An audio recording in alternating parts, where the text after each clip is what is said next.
आपण संशोधनाचे प्रकार बघितले म्हणजे बघतोय आता. पहिला जो प्रकार होता तो मूलभूत संशोधन बघितला. आता दुसरा जो प्रकार आहे तो आहे उपयोजित संशोधन. पहिला मूलभूत संशोधन झालं, आता दुसरा प्रकार आहे उपयोजित संशोधन. आता उपयोजित संशोधन म्हणजे काय, तर ज्या संशोधनामध्ये पूर्व प्रस्थापित नियम किंवा पूर्व प्रस्थापित सिद्धांत किंवा जी काही तत्व आहेत तर त्यांचा उपयोग व्यावहारिक जीवनातील एखादी समस्या सोडवण्यासाठी म्हणून कसा केला जाईल याबद्दलचं जे संशोधन केलं जातं त्याला उपयोजित संशोधन असं म्हणतात. ज्या संशोधनामध्ये पूर्व प्रस्थापित नियम, सिद्धांत किंवा तत्व यांचा उपयोग करून व्यावहारिक जीवनातील एखादी समस्या सोडवली जाते तेव्हा त्याला उपयोजित संशोधन असं म्हटलं जातं. आता याचं उदाहरण द्यायचं झालं तर पायथागोरसचा सिद्धांत. पायथागोरसचा सिद्धांत ज्यावेळी मांडला पायथागोरसने त्यावेळी त्याचा काही उपयोग होईल किंवा त्याचा कसा कोणती समस्या सोडवण्यासाठी तो मांडला असा काही विचार त्यावेळी नव्हता. तो सिद्धांत मांडला पण त्याच्यानंतर काही दिवसांनी त्या पायथागोरसच्या सिद्धांताचा उपयोग सिव्हिल इंजिनिअरिंग आणि आर्किटेक्चर यामध्ये त्याचा उपयोग करून घेतला गेला. त्यामुळं बांधकामामध्ये जिथं जिथं 90 अंशाचा कोन आवश्यक आहे किंवा काटकोन आहे तर अशा ठिकाणी त्या सिद्धांताचा वापर केला गेला. त्यानंतर व्यवहाराभिमुख क्षेत्र जी आहे तर व्यवहाराभिमुख क्षेत्रातल्या ज्या समस्या आहेत त्या समस्यांच्या निराकरणासाठी संशोधन निर्मिती ज्ञानाची किंवा सिद्धांतांची उपयुक्तता आजमावून पाहणं म्हणजे आपल्या व्यावहारिक जीवनात किंवा दैनंदिन जीवनातील समस्या सोडवण्यासाठी म्हणून आधी प्रस्थापित केलेले नियम किंवा सिद्धांत यांची उपयुक्तता आजमावून पाहणं आणि विशिष्ट समस्यांच्या निराकरणासाठी नवीन ज्ञान निर्माण करणं हे उपयोजित संशोधन असतं किंवा हा उपयोजित संशोधनाचा उद्देश असतो. म्हणूनच याला व्यवहाराभिमुख संशोधन असं सुद्धा म्हटलं जातं. कारण दैनंदिन व्यवहारातल्या ज्या सर्वसामान्य समस्या असतात आणि वर्तमान काळात उद्भवणाऱ्या ज्या समस्या असतात किंवा ज्या अडचणी असतात तर त्यांची सोडवणूक करण्यासाठी किंवा त्या समस्या सोडवण्यासाठी या संशोधनाची मदत होते. लक्षात आलं उपयोजित संशोधन म्हणजे काय? आधीच्या संशोधनामध्ये म्हणजे मूलभूत संशोधनामध्ये जे काही सिद्धांत मांडलेले असतात किंवा जे काही नियम किंवा तत्व जी शोधून काढलेली असतात तर त्या तत्वांचा किंवा त्या सिद्धांतांचा व्यवहारातल्या समस्या सोडवण्यासाठी उपयोग करून घेतला जातो किंवा तो उपयोग कसा करून घेता येईल यासाठी केलेलं जे संशोधन आहे ते म्हणजे उपयोजित संशोधन. आता उपयोजित संशोधनाची वैशिष्ट्य काय आहेत किंवा त्याचं काय महत्व आहे, तर उपयोजित संशोधनामध्ये नवीन ज्ञानाची निर्मिती करणं हा संशोधनाचा दुय्यम हेतू असतो. पण मुख्य हेतू काय आहे, तर आधीचा मांडलेले जे सिद्धांत आहेत त्याचा व्यवहारातल्या समस्या सोडवण्यासाठी उपयोग करून घेणं हा उपयोजित संशोधनाचा मुख्य हेतू असतो आणि नवीन ज्ञानाची निर्मिती करणं हा संशोधनाचा दुसरा किंवा दुय्यम हेतू असतो. त्यानंतर मूलभूत संशोधनामधून मांडलेले जे सिद्धांत असतात तर त्या सिद्धांतांची पद्धतशीरपणे पडताळणी करून त्याचा उपयोग व्यावहारिक समस्या सोडवण्यासाठी केला जातो.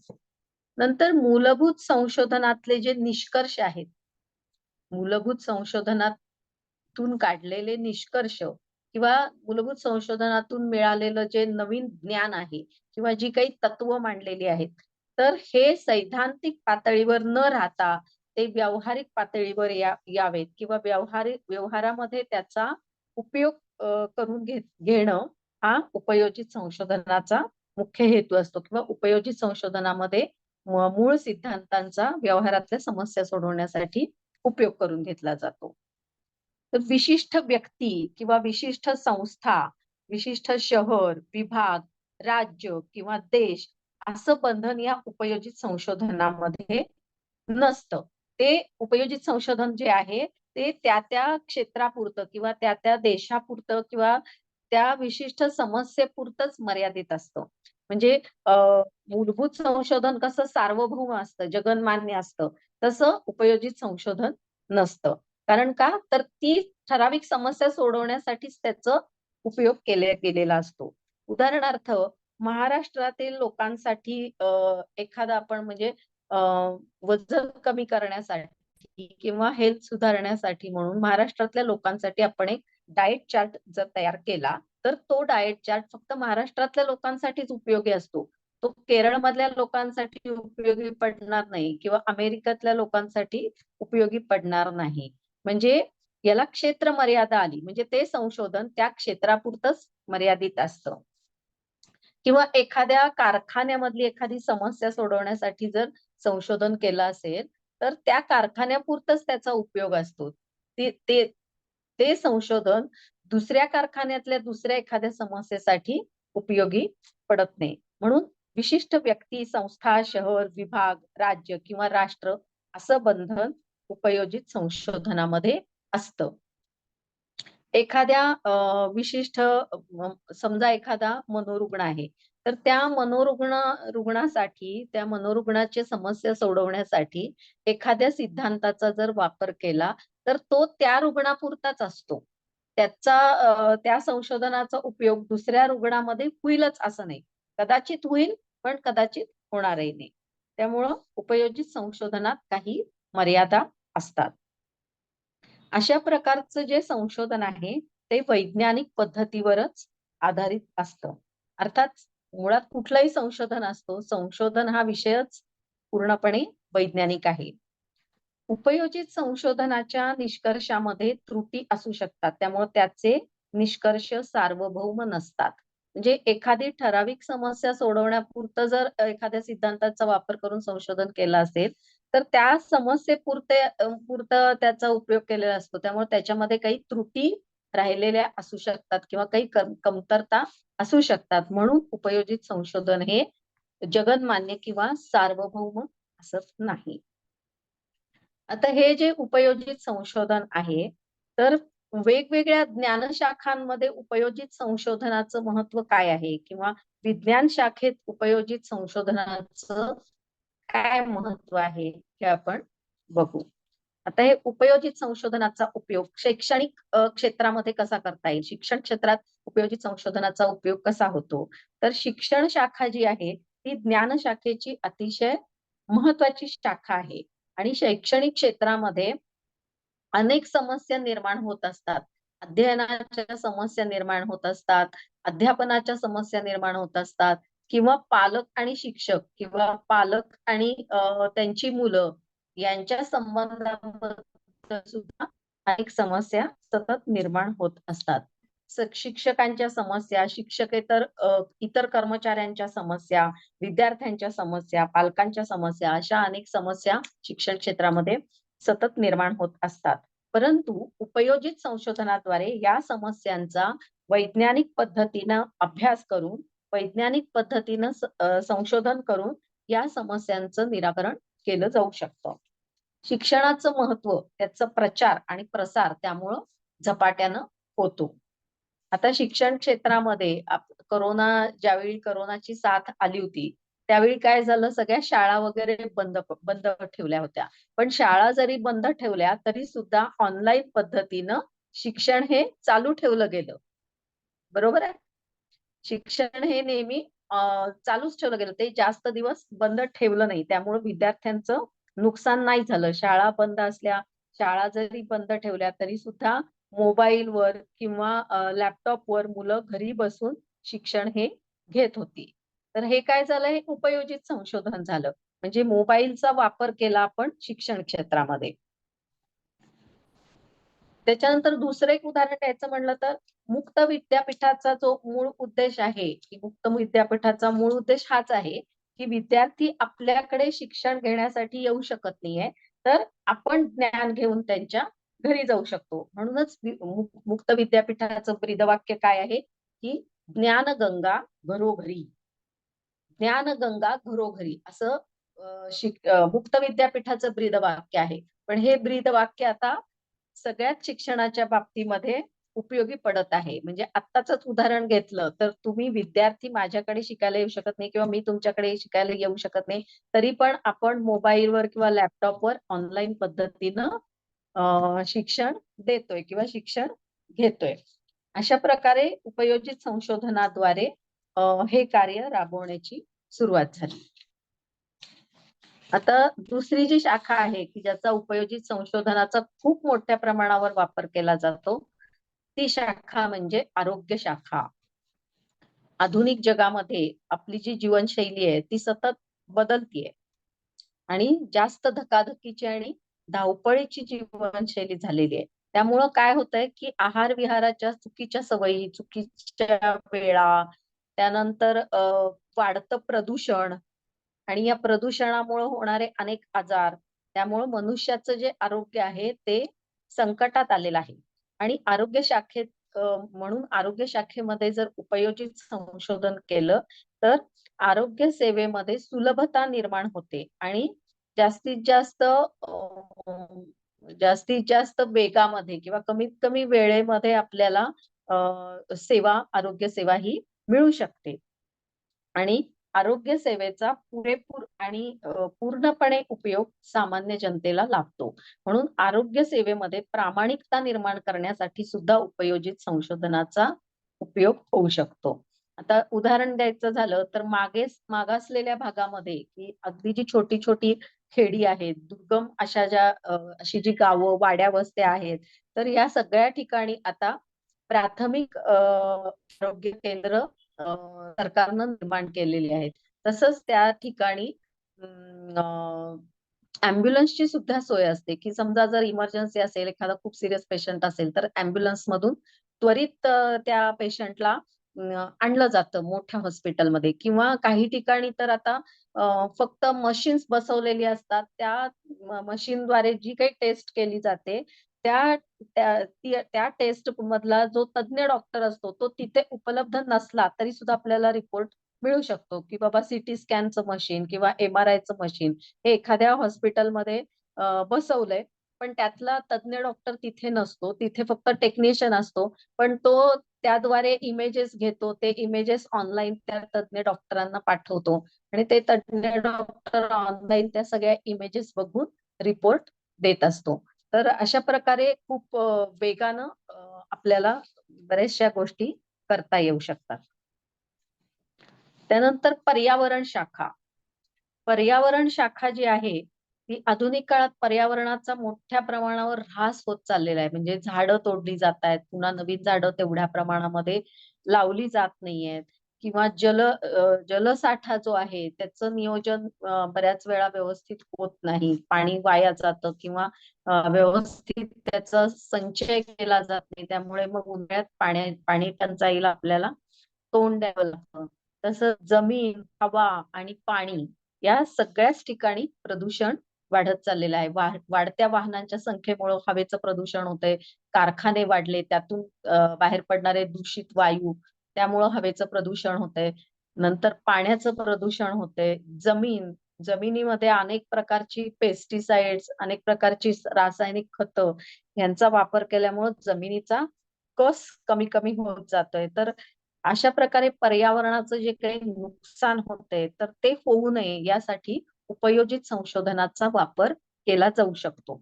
या क्षेत्रात पर्यावरण क्षेत्रात जर उपयोजित संशोधन केलं, तर त्यामुळं लोकांना पर्यावरणाचं महत्त्व आपल्याला पटवून देता येऊ शकेल.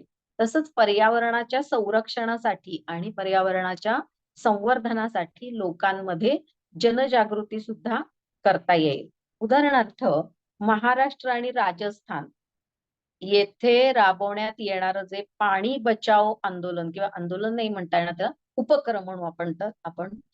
तर पाणी बचाव किंवा पाण्याचा संचय करण्याचं, पाणी साठा करण्याचे जे उपक्रम आहेत, ते उपक्रम गावागावामध्ये राबवून त्यातील उत्कृष्ट गावाला बक्षीस दिलं जातं. अशा प्रकारे समाजामध्ये जागरूकता निर्माण होऊन पर्यावरण संरक्षण आणि संवर्धनाचं कार्य गतिमानपणे केलं जातं. बऱ्याच ठिकाणी नद्यांना बांध घातले जातात किंवा धरणं बांधली जातात. तसंच पावसाचं पाणी टेरेसवर पावसाचं पाणी साठवून ते दुसऱ्या एखाद्या ठिकाणी साठवलं जातं आणि ते पाणी पुन्हा वापरात आणलं जाऊ शकतं. तर अशा प्रकारे पर्यावरण शाखेमध्ये सुद्धा उपयोजित संशोधनाचा उपयोग केला जाऊ शकतो. त्यानंतर कृषी शाखा. आता आपला जो देश आहे, भारत हा कृषी प्रधान देश आहे. इथं इथं मॅक्झिमम लोक हे शेतीचा व्यवसाय करत असतात. तर भारतातली 80% जनता जी आहे ती कृषी व्यवसायाशी संबंधित आहे.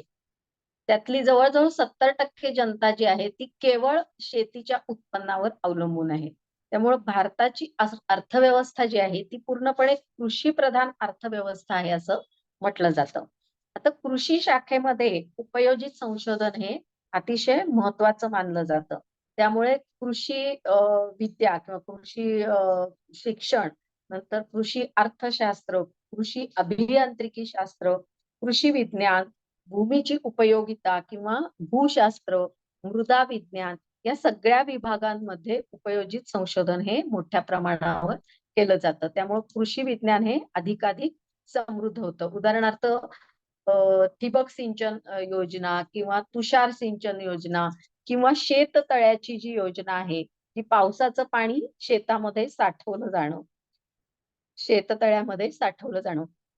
तर या सगळ्या ज्या योजना आहेत त्याचा कृषी संवर्धनासाठी उपयोग केला जातो आणि हे उपयोजित संशोधन आहे.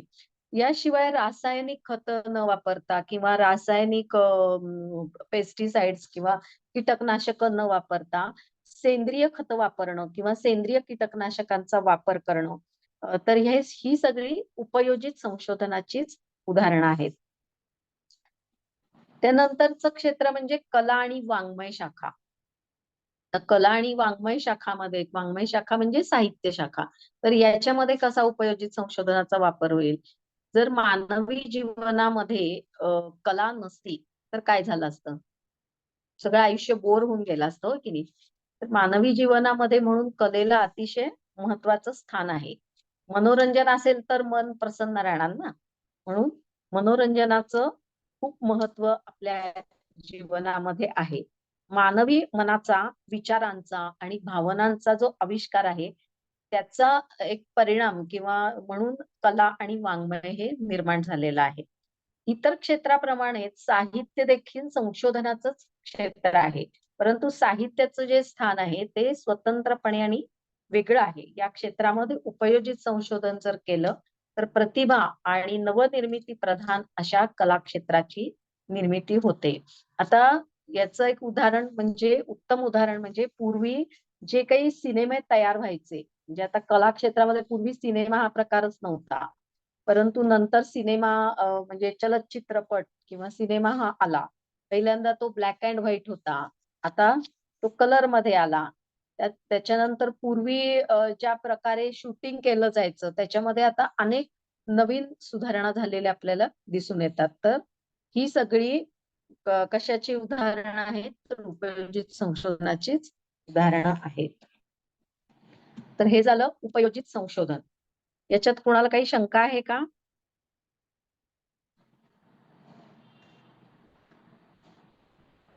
उपयोजित संशोधन कळलंय का सगळ्यांना? काही शंका नाहीये ना? तर मग आपण पुढे जाऊ. हो. आहेत का सगळे? ठीक आहे. आता पुढचा जो प्रकार आहे संशोधनाचा तो आहे कृती संशोधन. 3 मुख्य प्रकार आहेत संशोधनाचे. मूलभूत संशोधन, उपयोजित संशोधन आणि तिसरं कृती संशोधन. कृती संशोधन जे आहे ते उपयोजित संशोधनाशी मिळतं-जुळतं आहे. आता उपयोजित संशोधन हे संपूर्ण समाजाच्या व्यावहारिक समस्या सोडवण्यासाठी केलं जातं. परंतु कृती संशोधन जे आहे ते वैयक्तिक व्यावहारिक समस्या सोडवण्यासाठी केलं जातं. म्हणजे उपयोजित संशोधन आहे हे समाजातल्या सगळ्या लोकांसाठी केलं जातं. परंतु कृती संशोधन जे आहे ते वैयक्तिक आहे. म्हणजे व्यावहारिक समस्या सोडवण्यासाठीच केलं जातं, पण वैयक्तिक व्यावहारिक समस्या सोडवण्यासाठी केलं जातं. म्हणजे जेव्हा उपयोजित संशोधन हे वैयक्तिक समस्या सोडवण्यासाठी केलं जातं त्यावेळी त्याला कृती संशोधन असं म्हटलं जातं. आता उदाहरणार्थ गतिमंद बालक, एखादं गतिमंद जर बालक असेल तर त्या बालकाच्या विशिष्ट समस्यांचा अभ्यास करून त्याप्रमाणे त्याला प्रशिक्षण दिलं जातं किंवा त्याप्रमाणे त्याच्या शिक्षणाची उपाययोजना किंवा औषधांची उपाययोजना ही केली जाते. त्याचा उपयोग, त्या संशोधनाचा उपयोग इतरांना होईलच असं नाही. ते संशोधन फक्त त्या विशिष्ट बालकापुरतंच मर्यादित असतं. म्हणून हे झालं कृती संशोधन. तर कृती संशोधनाची व्याख्या अशी सांगितली जाते, आपल्या व्यवसायामध्ये सुधारणा व्हावी या हेतूनं व्यवसायातील समस्या आणि त्यात निर्माण होणारे प्रश्न यांचा शास्त्रीय पद्धतीने अभ्यास करण्याची प्रक्रिया म्हणजे कृती संशोधन होय.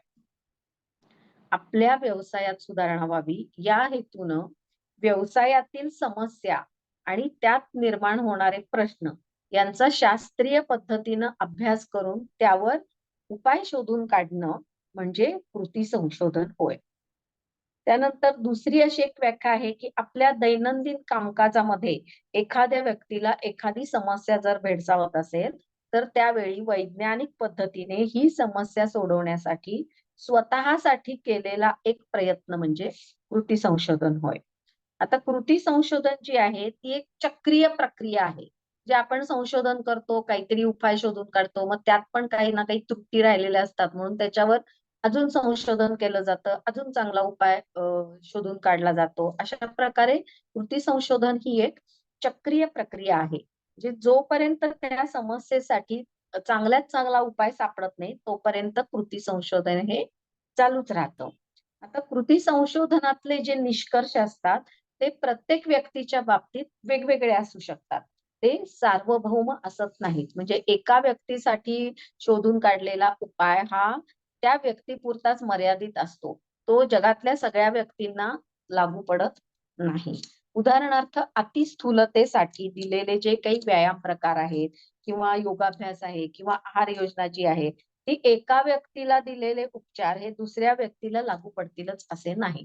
तर त्या विशिष्ट व्यक्तीपुरतंच ते संशोधन किंवा ती उपाययोजना मर्यादित असते. नंतर कृती संशोधनाची वैशिष्ट्य काय आहेत?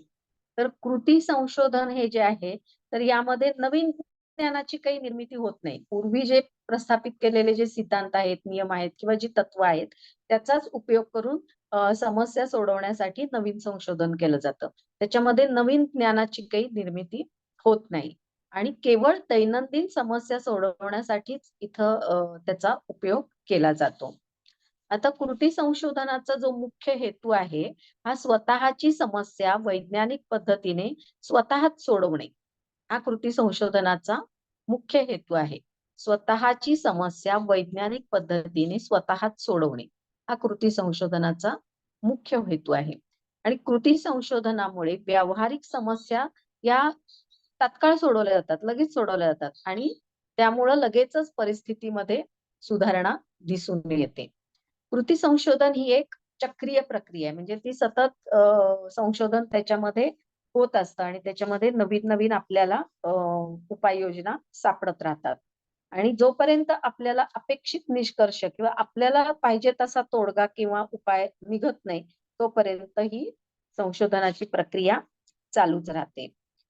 कृती संशोधनामधून जे निष्कर्ष निघालेले असतात, ते एका विशिष्ट क्षेत्रापुरते किंवा विशिष्ट व्यक्तीपुरतेच मर्यादित असतात. ते सार्वभौम असत नाहीत. ते जगातल्या सगळ्या समस्यांसाठी किंवा सगळ्या व्यक्तींसाठी लागू पडत नाहीत. हे झालं कृती संशोधन. आता संशोधनाचे आपण प्रकार बघितले, मूलभूत, उपयोजित आणि कृती संशोधन. तर याच्यातला कोणता प्रकार योगशास्त्रातल्या संशोधनासाठी उपयोगात आणला जातो किंवा योगशास्त्रातल्या संशोधनासाठी यातला कोणता प्रकार उपयुक्त आहे? किंवा योग संशोधनासाठी उपयोजित संशोधनाचं काय महत्व आहे? असा प्रश्न नेहमी परीक्षेमध्ये येतो. संशोधन प्रकारातला उपयोजित संशोधन हा संशोधन प्रकार योगामध्ये संशोधनासाठी किंवा योग संशोधनासाठी अतिशय उपयुक्त आहे. तर आता संशोधनाचे जे 3 प्रकार आहेत, मूलभूत संशोधन, उपयोजित संशोधन आणि कृती संशोधन. या प्रकारांपैकी योगामध्ये जर आपल्याला संशोधन करायचं असेल, तर उपयोजित संशोधन प्रकार जो आहे तो आपल्याला सगळ्यात जास्त उपयोगी पडतो. कसा? तर एखादी सामाजिक समस्या उद्भवल्यानंतर पद्धतशीरपणे वैज्ञानिक प्रयोग करून ती समस्या सोडवण्याचा प्रयत्न या प्रकारामध्ये केला जातो आणि त्याचा जो काही फायदा होईल तो फायदा मात्र संपूर्ण समाजाला होत असतो. आता योगशास्त्र आपण शिकतोय तर पातंजल योगसूत्र, हठयोग हे सगळे आपण ग्रंथ वाचतो. याच्यामध्ये पूर्वीच्या ऋषीमुनींनी योगामधले अनेक सिद्धांत किंवा सूत्र सांगितलेली आहेत. म्हणजे त्यांनी सगळं ज्ञान दिलेलं आहे आपल्याला. आपण संशोधन काय करतो तर त्याचा पुन्हा एकदा त्याचा प्रयोग करून ते सगळे सिद्धांत पडताळून पाहतो, की बाबा प्रत्यक्षात हे सिद्धांत कसे चांगले आहेत किंवा हे कसं खरं आहे हे आपण सिद्ध करतो किंवा प्रूव्ह करतो. तर यालाच योग संशोधन असं म्हटलं जातं. आणि योगाचा सुद्धा मुख्य हेतू तोच आहे, की ज्या काही आरोग्याच्या समस्या आहेत किंवा ज्या काही मनाला त्रास देणाऱ्या ज्या काही समस्या आहेत, तर त्या समस्या सोडवण्यासाठी योगशास्त्राचा आपण उपयोग करून घेत असतो. जीवन जगण्याची कला योगशास्त्र हे आपल्याला शिकवतं. आता पूर्वीचे जे महान ऋषीमुनी आहेत, पतंजली, शांडिल्य, अथर्व इत्यादी ऋषींनी जे सिद्धांत सांगितलेले आहेत, आपण आता उपनिषदांमध्ये वगैरे आपण या सगळ्या ऋषींनी काय सांगितलंय ते आपण अभ्यास करतो. तर हे जे सिद्धांत त्यांनी सांगितलेले आहेत, तर त्यांची उपयुक्तता आजमावून पाहणं आणि ती लोकांना पटवून देणं, हेच आपण योग संशोधनामध्ये करत असतो. तर हे कुठल्या प्रकारचं संशोधन झालं? हे उपयोजित संशोधन प्रकारचं उपयोजित प्रकारचं संशोधन आहे. आता बदलत्या जीवनशैलीचा लोकांच्या मन, शरीर आणि आत्म्यावर खूप मोठा प्रभाव पडत असतो. त्यामुळं दिवसेंदिवस लोकांच्या आरोग्याच्या समस्या सुद्धा वाढत आहेत. शारीरिक आरोग्याच्या समस्या आहेत, मानसिक आरोग्याच्या समस्या आहेत, आध्यात्मिक आरोग्याच्या सुद्धा समस्या अनेक प्रकारच्या आहेत. आणि बदलत्या परिस्थितीला समर्थपणे कसं तोंड द्यायचं हे सुद्धा योगशास्त्र आपल्याला शिकवत असतं. तर बदलत्या परिस्थितीला तोंड द्यायचं म्हणजे त्यासाठी आधी मन स्थिर पाहिजे ना. आधी मन स्थिर असेल तर आपण त्या समस्यांना तोंड देऊ शकतो. म्हणून मनाची स्थिरता कशी आणायची, मन स्थिर आणि एकाग्र कसं करायचं हेच तर योगशास्त्रामध्ये आपल्याला सांगितलेलं आहे. उपयोजित संशोधनाद्वारे हे ज्ञान समाजाच्या अंतिम घटकापर्यंत आपण पोहोचवू शकतो. त्यामुळे लोकांची जागरूकता वाढेल आणि निरोगी समाज हा उदयाला येईल. आता योगाचा आपण जेव्हा क्लासेस घेतो आणि लोकांना योग शिकवतो, त्यावेळी काय होतं, जेवढे जास्तीत जास्त लोक योग शिकतील, तेवढा जास्तीत जास्त आपला समाज हा शारीरिक आणि मानसिक दृष्ट्या निरोगी होईल. योगाचा जर उपचारात्मक दृष्टिकोनातून विचार केला तर योग हे एक विज्ञान आहे. त्यामुळे योगशास्त्रात संशोधनाला प्रचंड वाव आहे. म्हणजे इतके सिद्धांत मांडलेले आहेत, इतकी योगासनं आहेत, इतक्या प्रकारचे प्राणायाम आहे. तर प्रत्येकावर आपण संशोधन करू शकतो. प्रत्येक योगासनावर एक स्वतंत्र संशोधन येईल. प्रत्येक प्राणायामाच्या प्रकारावर एक स्वतंत्र संशोधन होईल. ध्यान धारणेवर संशोधन होईल. इव्हन जे यमनियम सांगितलेले आहेत ते प्रत्येक यमावर किंवा प्रत्येक नियमावर स्वतंत्रपणे आपण संशोधन करायला वाव आहे. आता हल्लीच्या काळामध्ये जगात योगा थेरपी यशस्वीपणे राबवली जात आहे. म्हणजे नियमित योगाभ्यासानं आजाराचे समूळ उच्चाटन कसं केलं जाऊ शकतं हे आपण उपयोजित संशोधनाद्वारे लोकांना पटवून देऊ शकतो. आता कसं आहे, आपण नुसतं असं जर काही सांगितलं की हा हे केलं की हे होतंय, तर कोणी मान्य करेल का? तर असं नुसतं तोंडी सांगून कुणीही मान्य करत नाही. पण जर ते प्रयोग करून संशोधन करून जर सिद्ध केलं तर मात्र ते सगळ्यांना पटतं. त्यामुळं सगळ्यांना प्रत्येक गोष्टीसाठी काय पाहिजे? प्रूफ पाहिजे. प्रूफ असेल तरच जग मान्य करणार. तुमच्याकडे प्रूफ नसेल तर तुम्हाला कुणीही मान्यता देणार नाही. मग यासाठी काय करायला पाहिजे? तर योगामध्ये जास्तीत जास्त संशोधन करणं आवश्यक आहे. आता योग जी आहे ही प्रतिबंधात्मक जीवनशैलीचं महत्व पटवून देतं. म्हणजे योग कशासाठी? तर आजार झाल्यानंतर त्याच्यावर उपचार करण्यापेक्षा ते होऊ नयेत यासाठीच योगामध्ये सर्व काही योगासनं आणि प्राणायाम सांगितलेले आहेत. म्हणून योग ही प्रतिबंधात्मक जीवनशैलीचं महत्त्व पटवून देते. आजारी पडल्यानंतर डॉक्टर शोधण्यापेक्षा आजार होऊ नये यासाठी योग उत्तम मार्गदर्शन करत असतं. आणि उपयोजित संशोधनातून आपण समाजामध्ये योग्य जीवनशैलीचं ज्ञान देऊ शकतो आणि जागरूकता निर्माण करू शकतो. आता योगशास्त्रामध्ये अशा अनेक यौगिक प्रक्रिया आहेत. जसं आसनं आहेत, प्राणायाम आहेत, धारणा आहे, ध्यान आहे, शुद्धिक्रिया आहेत. तर या सगळ्याचं उपयोजित संशोधनाद्वारे वैज्ञानिक पद्धतीनं जर संशोधन केलं, तर मानवी जीवनाला त्याचा कशाप्रकारे उपयोग होतो, हे आपण पटवून देऊ शकतो. त्यामुळं समाजामध्ये जर संशोधन करून जर आपण ते लोकांना पटवून देऊ शकलो, तर समाजामध्ये योगाबद्दलची जागरूकता वाढेल आणि योगाचा जास्तीत जास्त प्रचार आणि प्रसार होईल. उपयोजित संशोधन जे आहे, त्या उपयोजित संशोधन पद्धतीद्वारे योगामध्ये संशोधन केलं, की यौगिक साधनेचा व्यक्तीच्या शारीरिक आणि मानसिक आरोग्यावर कोणकोणते परिणाम होतात, कसे परिणाम होतात, हे आपण वैज्ञानिक पद्धतीनं जगासमोर मांडू शकतो. आणि त्यामुळं प्रत्यक्षात साधना न करता संशोधनामुळे लोकांचा त्यावर विश्वास बसू शकतो आणि त्यामुळे ते योगाकडे आकर्षित होतात. म्हणजे आपण जर वैज्ञानिक पद्धतीनं ते सिद्ध करून दाखवलं, तर लोकांचा त्याच्यावर आपोआपच विश्वास बसतो आणि ते योग साधना करायला किंवा योग शिकण्यासाठी प्रवृत्त होतात. आधुनिक औषधं जी आहेत, ते प्रत्येक रोगावर अनेक औषधं आहेत. जेवढं जेवढं मग औषध क्षेत्रामध्ये संशोधन होतंय, तेवढी अनेक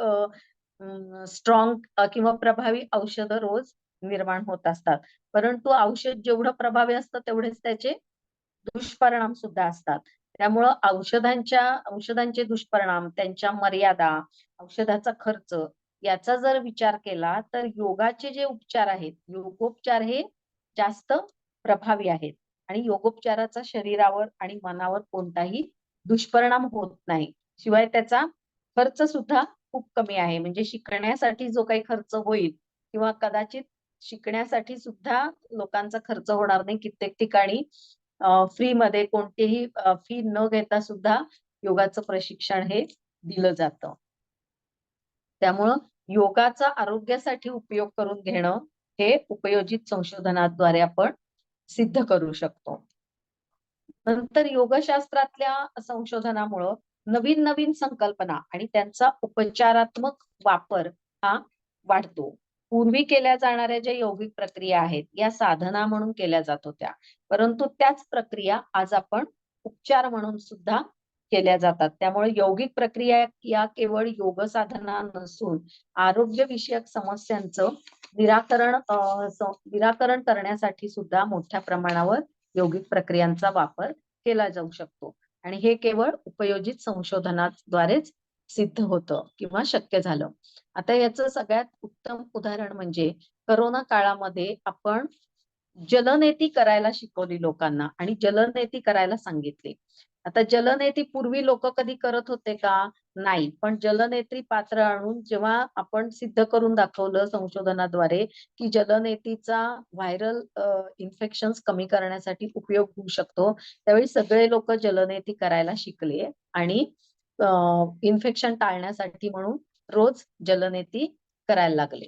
तर आता अशा वेळी जलनेती ही केवळ एक योग साधना न राहता उपचारात्मक किंवा प्रतिबंधात्मक त्याचा आपण उपयोग कसा करता येईल हे आपण सिद्ध केलं आणि लोकांनी त्याचा फायदा पण करून घेतला. योगशास्त्रातल्या उपयोजित संशोधनामुळं मोठ्या प्रमाणावर रोजगार निर्मिती सुद्धा करता येऊ शकते. उदाहरणार्थ जेवढे जास्त लोक योग शिकतील आणि योग करतील, तेवढे जास्त त्याच्यामध्ये वापरल्या जाणाऱ्या वस्तूंची मागणी वाढेल आणि मग त्या वस्तूंची मागणी वाढली, की त्या वस्तूंची निर्मिती करणं, त्याच्यामध्ये मधला व्यापार हे सगळंच वाढत जाईल. उदाहरणार्थ मसाज सेंटर, नंतर शुद्धिक्रिया सेंटर, योगाभ्यास केंद्र, नंतर योगाभ्यासासाठी लागणारे yoga mat, yoga t shirt, yoga pant सगळ्याच बाबतीमध्ये रोजगार निर्मिती होऊ शकते. आणि त्यामुळं दिवसेंदिवस योगाची लोकप्रियता सुद्धा वाढत चालली आहे आणि पर्यायानं समाजाला त्याचा फार मोठ्या प्रमाणावर फायदा सुद्धा होत आहे आणि तो केवळ उपयोजित संशोधनामुळेच होत आहे. तर अशा प्रकारे उपयोजित संशोधन हे योगशास्त्राच्या संशोधनामध्ये किंवा योगाच्या संशोधनामध्ये उपयोगी पडतं. आता तुम्ही जो पुढे रिसर्च करणार आहात, तर तो जो रिसर्च आहे तो योगशास्त्रामध्ये किंवा योग संशोधनच तुम्ही करणार आहात. तर त्यावेळी कोणती पद्धत तुम्ही वापरणार आहे, तर हीच पद्धत तुम्हाला वापरायची आहे, उपयोजित संशोधन. समजतंय का? काही शंका आहे ह्याच्यात? नाही. हा, ठीक आहे. आता आपण पुढे जाऊ. आता हे जे आपण प्रकार बघितले याचे संशोधनाचे जे काही प्रकार बघितले आपण, तर ते जे प्रकार आहेत ते पद्धती म्हणजे कोणत्या पद्धतीनं आपण हेतूच्या आधारे केलेले प्रकार आहेत. आता संशोधनाचे हे हेतूच्या आधारे प्रकार आहेत, मूलभूत, उपयोजित आणि कृती. आता पद्धतीच्या आधारे पण संशोधनाचे प्रकार आहेत. तर पद्धतीच्या आधारे कोणते प्रकार आहेत, तर एक म्हणजे ऐतिहासिक पद्धती, दुसरी प्रायोगिक पद्धती, तिसरी सहसंबंधात्मक पद्धत, चौथी तुलनात्मक पद्धत आणि पाचवी सर्वेक्षण पद्धत. 5 प्रकार आहेत पद्धतीच्या आधारे. ऐतिहासिक, प्रायोगिक, सहसंबंधात्मक, तुलनात्मक आणि सर्वेक्षण पद्धत. तर असे पद्धतीच्या आधारे 5 प्रकार आहेत. ते आता आपण एक बघू. तर पहिला आपण बघू ऐतिहासिक संशोधन पद्धती. ऐतिहासिक संशोधन पद्धती म्हणजे काय, तर या पद्धतीमध्ये भूतकाळात घडलेल्या घटनांच्या आणि माहितीच्या संदर्भात संशोधन केलं जातं. म्हणजे भूतकाळात काय घडून गेलेलं आहे, काय घटना घडून गेलेल्या आहेत त्याच्याबद्दलची माहिती या हे संशोधन करून मिळवली जाते. उदाहरणार्थ उत्खननामध्ये हडप्पा आणि मोहेंजोदडो ही शहरं भूकंपानं जमिनीत गाडली गेलेली होती. ही ऐतिहासिक संशोधनाच्या आधारेच ती पुन्हा आपण बघू शकलो किंवा उत्खननातून त्याचं संशोधन केलं गेलं. त्याच्यानंतर वर्तमान काळातल्या घटनांचा अर्थ लावण्यासाठी भूतकाळातील घटनांचा अभ्यास करणं हे या पद्धतीचं मूळ तत्व आहे.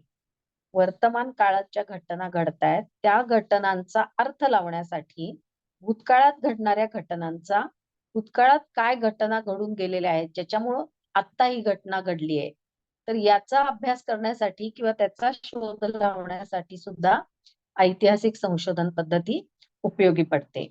त्यानंतर इतिहासाच्या अध्ययनाच्या साहाय्यानं कोणत्याही समाजाची संस्कृती, परिस्थिती किंवा राजकीय घटनांची माहिती प्राप्त होते. म्हणजे मी आता सांगितलं तसं खननामध्ये हडप्पा, मोहेंजोदडो ही शहरं सापडली. त्यावेळी मग त्याचा अभ्यास केला गेला, की ही शहरं कोणत्या काळातली आहेत. या शहरांमध्ये कोणत्या प्रकारची संस्कृती होती. तिथं कोणत्या प्रकारची लोक राहत होती, कोणत्या प्रकारची भांडी ते लोक वापरत होते. त्यावेळचे पैसे जे आहेत किंवा चलन जे आहे ते कशा प्रकारचं होतं, मुद्रा किंवा नाणी कशी होती, त्या काळातले स्त्रिया कशा प्रकारचे अलंकार वापरत होते, कोणत्या प्रकारचे कपडे ते लोक वापरत होते, या सगळ्याचं संशोधन हे त्यावेळी केलं गेलं. तर हे जे आहे हे ऐतिहासिक संशोधन आहे. त्यानंतर विकासवादाचा सिद्धांत सुद्धा ऐतिहासिक घटनांच्या अध्ययनावरून मांडला जातो आणि त्यामुळे सामाजिक परिवर्तनाची माहिती आणि ज्ञान प्राप्त होतं. म्हणजे पूर्वीच्या काळामध्ये कोणती संस्कृती होती, लोक पाणी साठवण्यासाठी काय वापरत होते किंवा रात्री प्रकाशासाठी काय वापरत होते, काय उपाययोजना करत होते. नंतर त्या काळामध्ये राजकीय परिस्थिती कशी होती, हे सगळं ऐतिहासिक घटनांच्या अध्ययनावरून ज्ञान मिळवलं जातं. नंतर रॅडक्लिफ ब्राऊन नावाचा एक शास्त्रज्ञ होता आणि त्यानं ऐतिहासिक पद्धती ही अशी पद्धत आहे की ज्यामध्ये वर्तमान काळात घडणाऱ्या घटनांना भूतकाळात घडलेल्या घटनांच्या विचार प्रवाहाच्या क्रमिक विकासाची एक साखळी मानून अध्ययन केलं जातं. असं त्या शास्त्रज्ञाचं म्हणणं आहे की ऐतिहासिक पद्धती ही अशी पद्धत आहे की ज्याच्यामध्ये वर्तमान काळात घडणाऱ्या घटनांना भूतकाळात घडलेल्या घटनांच्या विचार प्रवाहाच्या क्रमिक विकासाची एक साखळी मानून अध्ययन केलं जातं. म्हणजे वर्तमान काळात घडणाऱ्या ज्या काही घटना आहेत त्याच्या पाठीमागं किंवा त्याला कारणीभूत असणाऱ्या काही घटना इतिहासामध्ये घडून गेलेल्या असतात. म्हणून त्याचा एक योग्य क्रम लावणं किंवा त्याचा संबंध लावणं आणि ती एक क्रमिक विकासाची एक साखळी आहे असं मानून ऐतिहासिक पद्धतीमध्ये अध्ययन केलं जातं. ही झाली ऐतिहासिक संशोधन पद्धती. आता इतिहासातल्या या ज्या संशोधन पद्धती आहेत तर इतिहासातल्या या संशोधन पद्धतीचं महत्व काय आहे किंवा वैशिष्ट्य काय आहे? तर या ऐतिहासिक संशोधनामुळे काय होतं की सुरुवातीपासूनची सविस्तर माहिती आपल्याला मिळते. म्हणजे ऐतिहासिक संशोधन पद्धतीद्वारे अध्ययनाचा विषय किंवा एखाद्या घटनेच्या संदर्भात सुरुवातीपासूनची सविस्तर माहिती आपल्याला मिळू शकते. किंवा सामाजिक घटना कोणत्या वेळी आणि कोणत्या परिस्थितीमध्ये घडल्या होत्या, त्यावेळी त्या परिस्थितीमध्ये कोणतं परिवर्तन झालं याबद्दल सुद्धा सविस्तर माहिती आपल्याला मिळू शकते. आणि त्यामुळं काय होतं की त्याच्यावरून आपल्याला त्या काळातली सभ्यता आणि विकासाच्या सामान्य नियमाचा शोध घेता येतो. त्यानंतर दुसरं महत्व या पद्धतीचं म्हणजे भूतकालीन समाजाचं महत्व. म्हणजे वर्तमान काळात केवळ गतकालीन घटनांचं संकलनच नाही तर गतकाळापासून म्हणजे भूतकाळापासून वर्तमान काळापर्यंत घटनांची एक साखळी बनते आणि त्या घटनांची जी साखळी आहे ती आपल्याला या संशोधनामुळं कळू शकते. आता प्रत्येक समाजाचा जो पाया आहे हा भूतकाळाच्या अध्ययनातूनच स्पष्ट होत जातो. म्हणजे जुन्या प्रथा, जुन्या परंपरा, चालीरीती, जुने आदर्श, जीवनमूल्य आणि इतर सामाजिक संस्थांचं जे महत्व आहे ते सुद्धा आपल्याला या ऐतिहासिक संशोधनाद्वारे आपल्याला अभ्यासता येतं. त्यानंतर वर्तमान समाजाची परिस्थिती समजून घेण्याचा प्रयत्न. म्हणजे ऐतिहासिक संशोधनाद्वारे वर्तमान समाजाची परिस्थिती समजून घेण्याचा आपण प्रयत्न करू शकतो. आता व्हाईट हेड नावाचे जे शास्त्रज्ञ होते तर त्या व्हाईट हेड शास्त्रज्ञांच्या मते वर्तमान काळात समोर आलेल्या प्रत्येक वस्तूमध्ये भूतकाळ हा समाविष्ट असतो. म्हणजे वर्तमान काळात समोर आलेल्या प्रत्येक वस्तूमध्ये भूतकाळ समाविष्ट असतो आणि भूतकाळामध्ये त्याच्या भविष्याचं बीज हे दडलेलं असतं. आता भूतकाळ आणि वर्तमान काळ या दोन्हीमध्ये परस्पर कार्यकारणाचा संबंध असतो. म्हणजे वर्तमान काळातल्या सर्व क्रिया या विकास आणि संघटन हे भूतकाळाच्या योगदानावर अवलंबून असतं. म्हणजे भूतकाळात जर काहीच संशोधन झालं नसतं तर वर्तमान काळातही त्याच्या पुढचं संशोधन झालं नसतं. म्हणजे आधी काहीतरी संशोधन झालेलं असतं, त्यातून काही सिद्धांत मांडलेले असतात किंवा ज्ञान मिळवलेलं असतं आणि त्याच्याच आधारे पुढे आणखी संशोधन केलं जातं किंवा त्यात नवीन ज्ञानाची भर टाकली जाते. म्हणून भूतकाळ आणि वर्तमान काळ या दोन्हीमध्ये परस्पर कार्यकारणाचा संबंध असतो. म्हणून वर्तमान काळातल्या सर्व क्रिया, विकास, संघटन हे भूतकाळाच्या योगदानावर अवलंबून असतं. म्हणून ऐतिहासिक संशोधन पद्धतीत भूतकाळातील परिस्थितीचे अध्ययन करण्याबरोबर वर्तमान समाजाची परिस्थिती समजून घेण्याचा प्रयत्न केला जातो.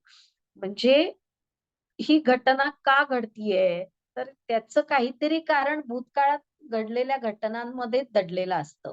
म्हणून ऐतिहासिक संशोधन करावं लागतं जेणेकरून वर्तमान काळात घडणाऱ्या घटनांची कारणं आपल्याला भूतकाळात सापडू शकतात. त्यानंतर ऐतिहासिक सामाजिक शक्तीची माहिती मिळते. म्हणजे ऐतिहासिक संशोधन पद्धतीचं अध्ययन करताना आपल्याला ज्ञान होतं की या पद्धतीत कोणतं अंग प्रभावित आहे. म्हणजे सामाजिक शक्तीचा देखील आपल्याला यामध्ये परिचय होऊ शकतो. आता बर्नार्ड शॉ या शास्त्रज्ञांच्या मते गतकाळ किंवा भूतकाळ हा समाजाच्या मागे नसतो तर तो समाजाच्या किंवा समूहाच्या आतच विद्यमान असतो. म्हणजे भूतकाळ हा समाजाच्या मागे नसतो, तर तो समाजामध्येच दडलेला असतो किंवा समूहाच्या मागे नसतो, तर समूहाच्या आतमध्येच विद्यमान असतो आणि गतकाळाद्वारेच आपल्याला वर्तमान काळात घडणाऱ्या घटनांची कारणं ही कळू शकतात. तर हे झालं ऐतिहासिक संशोधन. आता पुढचा जो प्रकार आहे तो म्हणजे प्रायोगिक संशोधन पद्धती. तर प्रायोगिक संशोधन पद्धती जी आहे ती भविष्य काळाशी संबंधित असते. म्हणजे एखाद्या प्रश्नाला किंवा एखाद्या समस्येला पद्धतशीर आणि मार्मिक उत्तर देण्याचं कार्य प्रायोगिक संशोधन पद्धती ही करत असते. एखादी जर समस्या असेल किंवा एखादा जर प्रश्न असेल, तर त्या प्रश्नाला पद्धतशीरपणे मार्मिक उत्तर देण्याचं कार्य ही प्रायोगिक संशोधन पद्धती करत असते. कारण ते प्रयोगातून आपण ते सिद्ध करून दाखवतो.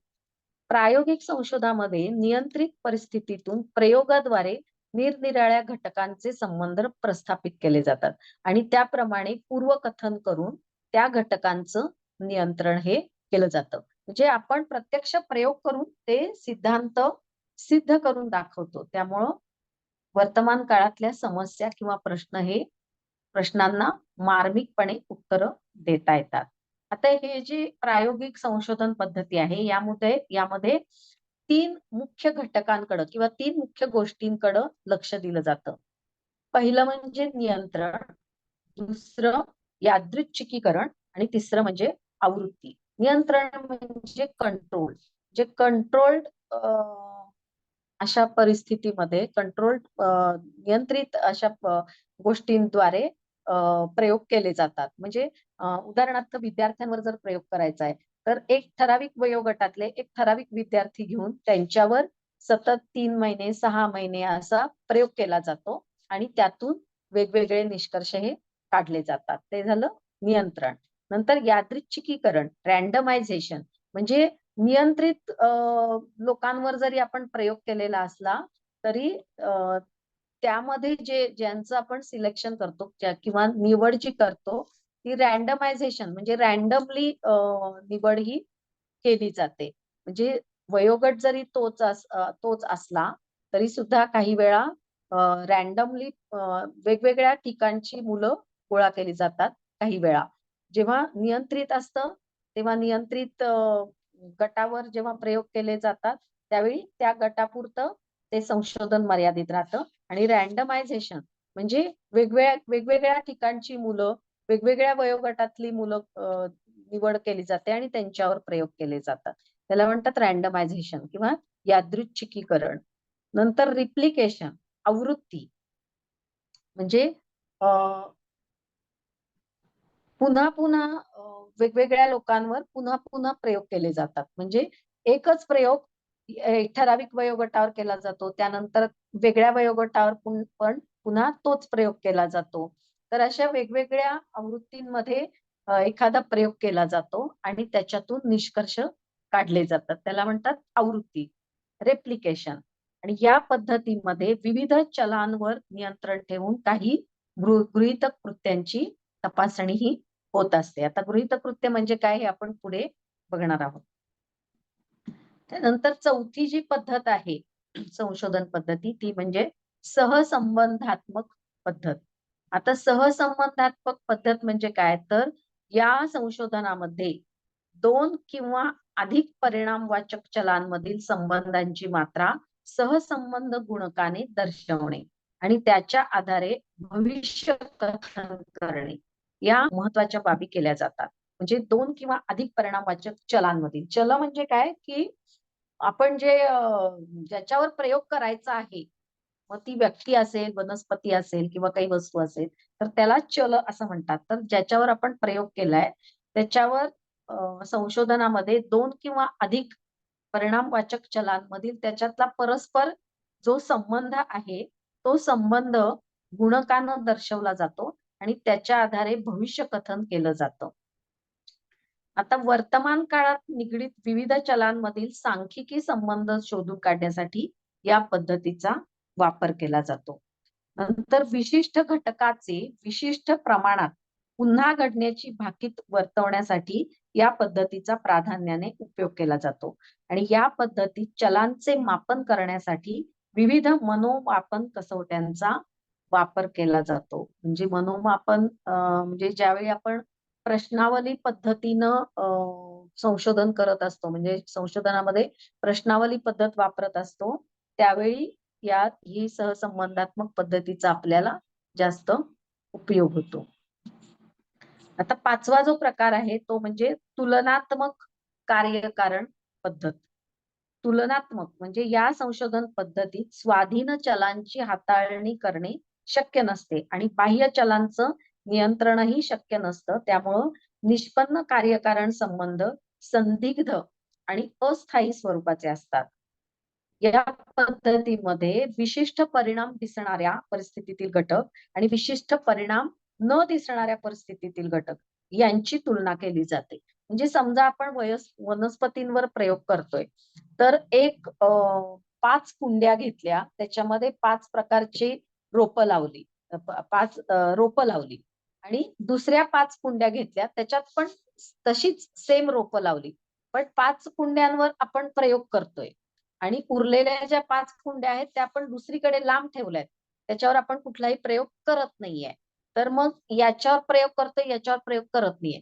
तर या प्रयोग करत असताना जे काही परिणाम आपल्याला दिसतायत त्या वनस्पतींवर, ते परिणाम ज्याच्यावर आपण प्रयोग करत नाहीये, ते परिणाम त्या वनस्पतींवर दिसतायत का? तर नाही दिसत. तर त्या दोन्हींची तुलना केली जाते. म्हणजे विशिष्ट परिणाम दिसणाऱ्या परिस्थितीतील घटक आणि विशिष्ट परिणाम न दिसणाऱ्या परिस्थितीतील घटक यांची तुलना केली जाते. तसेच या अभ्यासामध्ये विशिष्ट परिणाम दिसून येतात, त्यांच्याशी संबंधित परिस्थितीचा शोध घेतला जातो.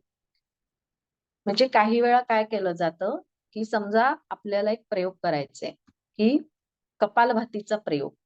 तर 10 लोकांचा गट घेतला, त्यांना आपण कपालभाती शिकवतोय आणि कपालभाती त्यांच्याकडनं रोज करून घेतोय. आणि दुसरा 10 लोकांचा गट घेतला, त्यांना आपण काही शिकवत नाहीये, त्यांच्याकडनं काही करून घेत नाहीये. तर मग आपण त्या दोन्हींचा तुलनात्मक अभ्यास करायचा, की कपालभाती करून घेतोय त्यांच्यात काय आपल्याला वेगळे काय-काय त्याच्यावर काय परिणाम होत आहेत ते बघायचं. ज्यांच्यावर आपण काही प्रयोग करत नाहीये, त्यांच्यामध्ये काय लक्षणं दिसतायत ते बघायचं आणि त्या दोन्हींचा तुलनात्मक अभ्यास करायचा. याला म्हणतात तुलनात्मक कार्यकारण पद्धत. हे 5 प्रकार झाले आणि 6वी जी पद्धत आहे ती आहे सर्वेक्षण पद्धत. आता सर्वेक्षण पद्धतीमध्ये काय केलं जातं म्हणजे सर्वे केला जातो. सर्वेक्षण म्हणजे सर्वे केला जातो. वेगवेगळ्या क्षेत्रामध्ये वेगवेगळे प्रकारचे सर्वे नेहमी चालू असतात. तर हे जे आहे ही संशोधनाची सर्वेक्षण पद्धत आहे. तर यात काय केलं जातं तर सद्यस्थिती आणि व्यवहार यांच्या समर्थनार्थ किंवा त्यामध्ये सुधारणेसाठी अस्तित्वात असलेल्या विविध प्रक्रियांची माहिती संकलनासाठी सर्वेक्षण केलं जातं. म्हणजे आता समजा कोरोना काळात जी काही लस आली, कोविड लस, व्हॅक्सिन, तर ते व्हॅक्सिन सगळ्यांना घ्या असं सांगितलं गेलं. मग बरेच लोक जाऊन व्हॅक्सिन घेऊन आले. पण आपल्याला माहिती नाहीये, की सगळ्यांनी व्हॅक्सिन घेतलंय का नाही घेतलंय. ज्यांनी घेतलं नाहीये त्यांना जर कोरोना झाला, तर ते पुन्हा समाजामध्ये ती साथ पसरवतील. सगळ्यांनी व्हॅक्सिन घेणं गरजेचं आहे. म्हणून मग त्यासाठी काय केलं जातं, सर्व्हे केला जातो. मग लोक घरोघरी जातात आणि विचारतात, तुमच्या घरात किती लोक आहेत? त्यातल्या किती लोकांनी व्हॅक्सिन घेतलंय? किती लोकांनी व्हॅक्सिन घेतलेलं नाहीये? अशा प्रकारे संशोधन करून एक सर्व्हे करून त्याच्यातून एक निष्कर्ष काढला जातो, की बाबा इतक्या-इतक्या लोकांनी इतकी-इतकी लोकसंख्या आहे या शहरातली, तर या शहरातल्या इतक्या लोकांनी व्हॅक्सिन घेतलेलं आहे, इतक्या लोकांनी व्हॅक्सिन घेतलेलं नाहीये. तर व्हॅक्सिन घेतलेल्या लोकांमध्ये इतक्या स्त्रियांनी व्हॅक्सिन घेतलंय, इतक्या पुरुषांनी घेतलंय, इतक्या लहान मुलांनी घेतलंय, इतक्या-इतक्या स्त्रियांनी व्हॅक्सिन घेतलेलं नाहीये, इतक्या-इतक्या पुरुषांनी व्हॅक्सिन घेतलेलं नाहीये, इतक्या-इतक्या लहान मुलांनी व्हॅक्सिन घेतलं नाहीये. तर अशा प्रकारचे निष्कर्ष सर्व्हे करून काढले जातात. तर हे जे संशोधन आहे, तर हे सर्वेक्षण पद्धतीनं केलेलं संशोधन असतं.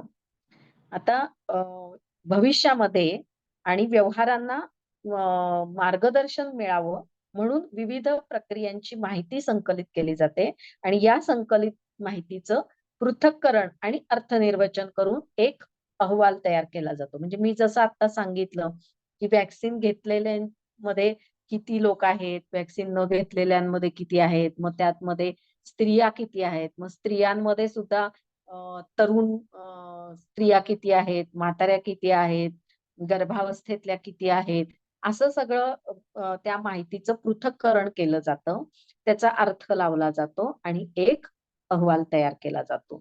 आणि या अहवालाचं भविष्यात जे काही योजना आपल्याला करायच्या आहेत त्याच्यासाठी या माहितीचा उपयोग होतो. पण केवळ सर्वेक्षणाचं हेच उद्दिष्ट असतं का? तर नाही. तर 2 प्रक्रियांची आणि एका प्रक्रियांची विविध स्थितीत तुलना करण्यासाठी ही माहिती संकलित केली जाते. आणि यामध्ये व्यक्तीच्या वैशिष्ट्यांचा स्वतंत्र अभ्यास न करता समूहातील प्रत्येक व्यक्तीवरून सांख्यिकी पद्धतीनं समूहाचं सामान्यीकरण केलं जातं आणि स्थानिक परिस्थितीमध्ये समस्यांना उत्तर शोधून काढण्यासाठी सर्वेक्षण पद्धतीचा अवलंब हा केला जातो. आता सर्वेक्षण पद्धतीमध्ये कोणत्या गोष्टी केल्या जातात? तर सद्यस्थितीची माहिती संकलित केली जाते. त्यानंतर सद्यस्थितीची भूतकाळाशी तुलना केली जाते आणि सद्यस्थिती सुधारण्यासाठी भविष्यात काय करायला पाहिजे यासाठी मार्ग ठरवले जातात. आणि सर्वेक्षणानुसार या तिन्ही अंगांचा किंवा 1 किंवा 2 अंगांचा वापर करून भविष्यकाळातल्या योजना ठरवल्या जातात. थोडक्यात सद्यस्थितीची माहिती मिळवणं आणि त्यावरून विशिष्ट संशोधन विषयाबद्दल विश्वसनीय निष्कर्ष काढणं हा सर्वेक्षण संशोधन पद्धतीचा मुख्य हेतू असतो. तर हे झाले पद्धतीनुसार संशोधनाचे 6 प्रकार. ठीक आहे.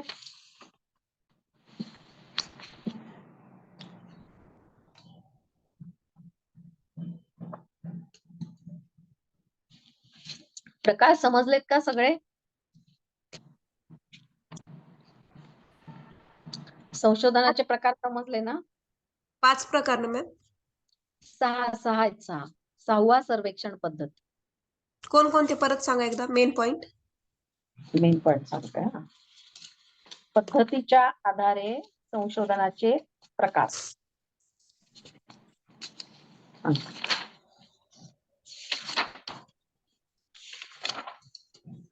एक पहिलं ऐतिहासिक संशोधन, दुसरं प्रायोगिक संशोधन, तिसरं सहसंबंधात्मक संशोधन,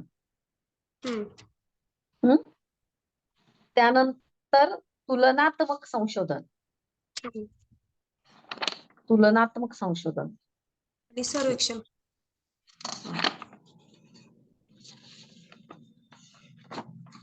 पाचवं तुलनात्मक आहे. ऐतिहासिक, प्रायोगिक, हा बरोबर 5च होत आहेत प्रकार. सहसंबंधात्मक, हा 5च होत आहेत. सहसंबंधात्मक, तुलनात्मक आणि सर्वेक्षण. बरोबर 5च प्रकार. मॅम उपयोजित संशोधन सांगितलं का? म्हणजे हो सुरुवातीला सुरुवातीला मूलभूत, उपयोजित आणि कृती संशोधन हे तीन प्रकार आहेत हेतूच्या आधारे आणि पद्धतीच्या आधारे 5 उपयोजित प्रकार. संशोधनामध्ये सुरुवातीला 3 कुठले म्हणलात? मूलभूत संशोधन, उपयोजित संशोधन आणि कृती संशोधन. हे 3 हेतूच्या आधारे केलेले संशोधनाचे प्रकार आहेत आणि पद्धतीच्या आधारे हे वेगळे आहेत. त्याच्यामध्ये ऐतिहासिक संशोधन पद्धती, प्रायोगिक संशोधन पद्धती, सहसंबंधात्मक संशोधन पद्धती, तुलनात्मक संशोधन पद्धती आणि सर्वेक्षण संशोधन पद्धती असे 5 प्रकार येतात. बरोबर. आता आपण पुढच्या टप्प्याकडे वळूया. आता आपण संशोधन म्हणजे काय बघितलं, संशोधनाचे प्रकार बघितले, संशोधनाच्या मर्यादा काय आहेत ते बघितलं, संशोधनाची व्याप्ती बघितली, संशोधनाची गरज काय आहे, संशोधनाचं महत्व काय आहे तेही बघितलं. तर आता प्रत्यक्ष संशोधनाला आपण सुरुवात करायची. तर प्रत्यक्ष ज्यावेळी संशोधनाला आपण सुरुवात करायची असते त्यावेळी आपल्याला आधी त्याची एक रूपरेषा ठरवावी लागते संशोधनाची, किंवा संशोधनाचा एक आराखडा आपल्याला आखून घ्यावा लागतो, किंवा त्याला रिसर्च डिझाईन असं म्हटलं जातं. तर आपल्याला काय काय करायचंय ते आधी प्लॅन करावं लागतं, प्लॅनिंग करावं लागतं, आणि ते प्लॅनिंग करून मग त्याप्रमाणे आपण हळूहळू संशोधनाचं एक एक टप्पा पार करत जायचं असतं. तर ही संशोधन कार्याची रूपरेषा किंवा संशोधनाचा आराखडा किंवा रिसर्च डिझाईन हे तिन्ही समानार्थी शब्द आहेत. परीक्षेमध्ये यातलं काहीही जरी आलं तरी कन्फ्यूज व्हायचं नाही. संशोधन कार्याची रूपरेषा म्हटलं तरी तेच आहे, संशोधनाचा आराखडा म्हटलं तरी तेच आहे. तुम्हाला इंग्लिशमध्ये पण प्रश्न असतो, मराठीत, हिंदीत आणि इंग्लिशमध्ये 3 ह्याच्यामध्ये प्रश्न असतो. हिंदीमध्ये किंवा मराठीमध्ये एकाच शब्दाला अनेक समानार्थी शब्द असतात, पण इंग्लिशमध्ये समानार्थी शब्द नसतात. इंग्लिशमध्ये त्यासाठी एकच शब्द असतो. त्यामुळे जर कन्फ्युजन झालं तर आपण इंग्लिश शब्द काय आहे ते बघायचं. तर यालाच रिसर्च डिझाईन असं सुद्धा म्हणतात. संशोधन कार्याची रूपरेषा, संशोधनाचा आराखडा किंवा रिसर्च डिझाईन हे तिन्ही एकच आहे. तर संशोधन कार्याची रूपरेषा कशासाठी आखायची? तर संशोधन कार्याच्या रूपरेषेशिवाय वस्तुनिष्ठ संशोधन करणं हे केवळ अशक्य आहे. कारण संशोधकाला कोणत्या प्रकारे संशोधन करायचं आहे, नेमका नमुना कोणता असेल, तथ्ये कशी संकलित करायची इत्यादी बाबतीत संशोधन करण्यापूर्वीच संशोधन रूपरेषेमध्ये या सगळ्या गोष्टी आपल्याला निश्चित करायच्या असतात. म्हणून संशोधन रूपरेषा ही अशी एक प्रक्रिया आहे की ज्याद्वारे समस्येच्या निर्धारणापासून तर संशोधन अहवालाच्या शेवटच्या पायरीपर्यंतच्या बाबतीत योग्य प्रकारे विचार विनिमय करून उपलब्ध पर्यायांवर लक्ष देऊन कमीत कमी प्रयत्नामध्ये, कमीत कमी वेळेमध्ये, कमीत कमी पैसे खर्च करून आपल्याला जास्तीत जास्त प्रमाणामध्ये संशोधन कसं करता येईल किंवा संशोधनाच्या उद्दिष्टांची कशी प्राप्ती करता येईल हे ठरवलं जातं. म्हणून संशोधन रूपरेषेमध्ये पहिल्यांदा आपण आधी विषय काय आहे आपला संशोधनाचा, तर विषयाची निवड केली जाते किंवा समस्येची निवड केली जाते. तर त्यानंतर मग त्यासाठी आपण तो प्रयोग कोणावर करायचा आहे, किंवा जर चिंतनात्मक पद्धतीचं जर संशोधन असेल तर त्यासाठी त्या विषयाशी संबंधित कोणती पुस्तकं आहेत, काय, तर याचा आधी विचार करावा लागतो. किंवा प्रयोग जर करायचा असेल तर कोणावर प्रयोग करायचा आहे, मग लहान मुलांवर करायचंय का, स्त्रियांवर करायचंय का, वृद्ध पुरुषांवर करायचंय, तर त्याच्यासाठी मग वयोगट कोणता ते ठरवायला लागतं. मग ते त्यांची निवड कुठून करायची, म्हणजे कोणतं शहर, कोणती वस्ती, हे सगळं ठरवावं लागतं आपल्याला. तर या प्रकारे ते संशोधन करण्यासाठी मग आपण त्यासाठी काय करायचंय, प्रश्नावली पद्धत वापरायची आहे का, मुलाखत पद्धत वापरायची आहे का, त्याचं मोजमाप, त्या समस्येचं मोजमाप आपण एखाद्या मशीनद्वारे करायचंय, हे सगळं आपल्याला या संशोधन रूपरेषेमध्ये ठरवायचं असतं.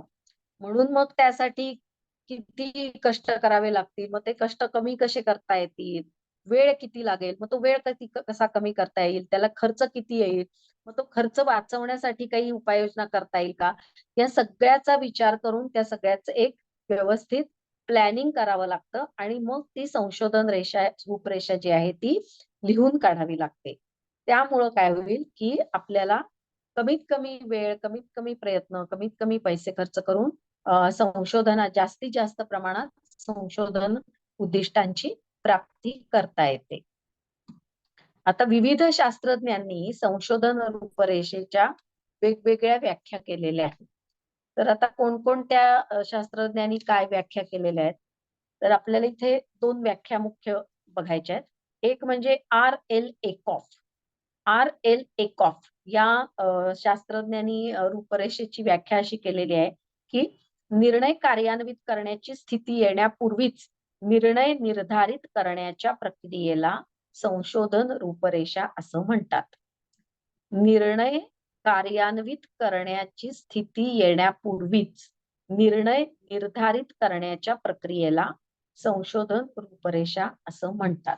म्हणजे जे काही आपण निष्कर्ष काढणार आहोत संशोधनातून, जे काही आपण शोधून काढणार आहोत संशोधनातून, ते शोधून काढायच्या आधीच काय आपण शोधून काढणार आहोत किंवा काय शोध लागणार आहे त्याचा निर्णय निर्धारित करण्याच्या प्रक्रियेला संशोधन रूपरेषा असं म्हणतात, असं R.N. एकॉफ या शास्त्रज्ञानं सांगितलंय. त्यानंतर F.N. केर्लिंगर या शास्त्रज्ञानं कोणती व्याख्या सांगितली, तर संशोधन रूपरेषा संशोधनाची एक योजना संरचना आणि एक अशी रणनीती आहे ज्याद्वारे संशोधन प्रश्नांची उत्तरं प्राप्त केली जातात आणि भिन्नत्व प्रसारणावर नियंत्रण ठेवलं जातं. म्हणजे संशोधनामध्ये आपण ज्या प्रश्नावर आपण संशोधन करतोय तर त्या प्रश्नांची उत्तरं प्राप्त केली जातात आणि भिन्नत्व म्हणजे संदिग्धतेवर त्याच्यातल्या नियंत्रण ठेवलं जातं. तर त्यासाठी जे आपण प्लॅनिंग करतो किंवा जी एक रणनीती आखतो त्याला सांगा मॅम. संशोधन रूपरेषा असं म्हणतात. व्याख्या परत सांगा. 2 कुठलं? नंबर दोन व्याख्या. F.N. केर्लिंगर या शास्त्रज्ञानं व्याख्या सांगितले की संशोधन रूपरेषा ही संशोधनाची एक योजना संरचना आणि एक अशी रणनीती आहे ज्याद्वारे संशोधन प्रश्नांची उत्तरं प्राप्त केली जातात आणि भिन्नत्व प्रसारणावर नियंत्रण ठेवलं जातं. ठीक आहे. आता संशोधन रूपरेषेचं काय महत्व आहे किंवा संशोधन रूपरेषेची वैशिष्ट्य कोणकोणती आहेत ती आपण बघू. तर या संशोधन रूपरेषेचं मुख्य वैशिष्ट्य म्हणजे सामाजिक घटनांच्या जटिल स्वरूपाला सोप्या स्वरूपामध्ये प्रस्तुत करणं. संशोधन रूपरेषेचं मुख्य वैशिष्ट्य म्हणजे सामाजिक घटनांच्या जटिल स्वरूपाला सोप्या रूपात प्रस्तुत करणं. म्हणजे एखादी घटना जी आहे ती अतिशय गुंतागुंतीची असते, त्यामुळं ती नीट समजत नाहीये. तर ती गुंतागुंतीची जी प्रक्रिया आहे किंवा गुंतागुंतीची जी घटना आहे ती सोप्या रूपामध्ये प्रस्तुत करणं, रिप्रेझेंट करणं, हे संशोधन रूपरेषेचं एक मुख्य वैशिष्ट्य आहे. त्यानंतर संशोधन रूपरेषा ही संशोधनकर्त्याला संशोधनाची एक निश्चित दिशा दाखवते. संशोधन रूपरेषा ही संशोधकाला संशोधनाची एक निश्चित दिशा दाखवते. म्हणून संशोधन रूपरेषा ही संशोधनकर्त्याचा एक प्रकारचा मार्गदर्शकच असतो. म्हणजे या संशोधनात आपण काय काय करायचंय, काय काय टप्प्याने पुढे जायचंय हे जर आपण आधीच लिहून काढलं तर आपल्याला एक निश्चित दिशा मिळते. त्याप्रमाणेच आपण संशोधन करत राहतो. आपण इकडे तिकडे कुठे भरकटत नाही. म्हणून ती एक प्रकारची संशोधकाची मार्गदर्शकच ठरते. त्यानंतर संशोधन रूपरेषेची जी रचना आहे ती संशोधन कार्य सुरू करण्यापूर्वीच केली जाते. म्हणजे संशोधन करत असताना किंवा एकदा सुरुवात केल्यानंतर मग आता काय करायचं असं विचार करत बसायचं नाही. तर संशोधन करण्यापूर्वीच संशोधन रूपरेषेची आखणी केली जाते. म्हणजे हा विषय बाबा आपण निवडलाय तर आता या विषयाशी संबंधित पुस्तकं कोणती आहेत, तर आपल्याला कोणती पुस्तकं वाचायची आहेत, कोणतं साहित्य वाचायचं आहे हे सगळं आपण आधी लिहून काढतो. मग आता हे वाचून झालं, मग आता काय करायचं, तर याचे मुद्दे काढायचे आणि त्याप्रमाणे ते आपल्याला या बाबतीत काय लिहायचंय थिसिस मध्ये ते सगळं लिहून काढायचं. त्याच्यानंतर काय करायचंय, तर ज्याच्यावर प्रयोग करायचे तर ते त्या प्रयोगासाठी जे काही वनस्पती असतील, प्राणी असतील किंवा जी काही मुलं असतील किंवा व्यक्ती असतील तर त्यांचा वयोगट ठरवायचा. त्यांची निवड आपण कुठून करायची, कोणत्या भागातून, कोणत्या शहरातून, कोणत्या संस्थेतून करायचे ते आधी ठरवायचं, ते लिहून ठेवायचं. असं सगळं पूर्णपणे संशोधन रूपरेषा ही आधी आपण ठरवून घ्यायची आणि त्याप्रमाणे काम करत राहायचं. म्हणजे त्यामुळं आपल्याला एक निश्चित दिशा मिळते. नंतर संशोधन रूपरेषा जी आहे ती संशोधन प्रक्रियेच्या दरम्यान येणाऱ्या परिस्थितीवर नियंत्रण ठेवतं आणि संशोधन कार्य सुलभ बनवण्याचं कार्य पार पाडतं. संशोधन रूपरेषा म्हणजे काय करायचे, कसं करायचं हे जर आपलं आधीच ठरलेलं असेल, तर त्यावेळी जी काही परिस्थिती जी काही परिस्थिती निर्माण होईल किंवा ज्या काही समस्या निर्माण होतील त्याच्यावर आपण नियंत्रण ठेवू शकतो आणि संशोधन कार्य हे सहज सोपं बनवू शकतो. नंतर संशोधन रूपरेषा केवळ मानवी श्रम कमी करत नाही, तर वेळ आणि पैसा देखील कमी करतो. आपण संशोधन रूपरेषेमध्ये आधीच जर ठरवलं असेल की बाबा हे काम यांच्याकडून करून घ्यायचं, हे काम यांच्याकडून करून घ्यायचंय, तर मग आपला वेळ वाचतो की आता काय करायचं, मग इकडे पळ तिकडे पळ अशी पळापळ होत नाही. आणि त्यानंतर आपण आधीच ठरवलेला असल्यामुळं आपला वेळ सुद्धा वाचतो आणि पैसे सुद्धा वाचतात, कारण पैसे खर्च कसा कमी करता येईल याच्यावर आपण आधीच विचार करून त्यावर तोडगा काढलेला असतो.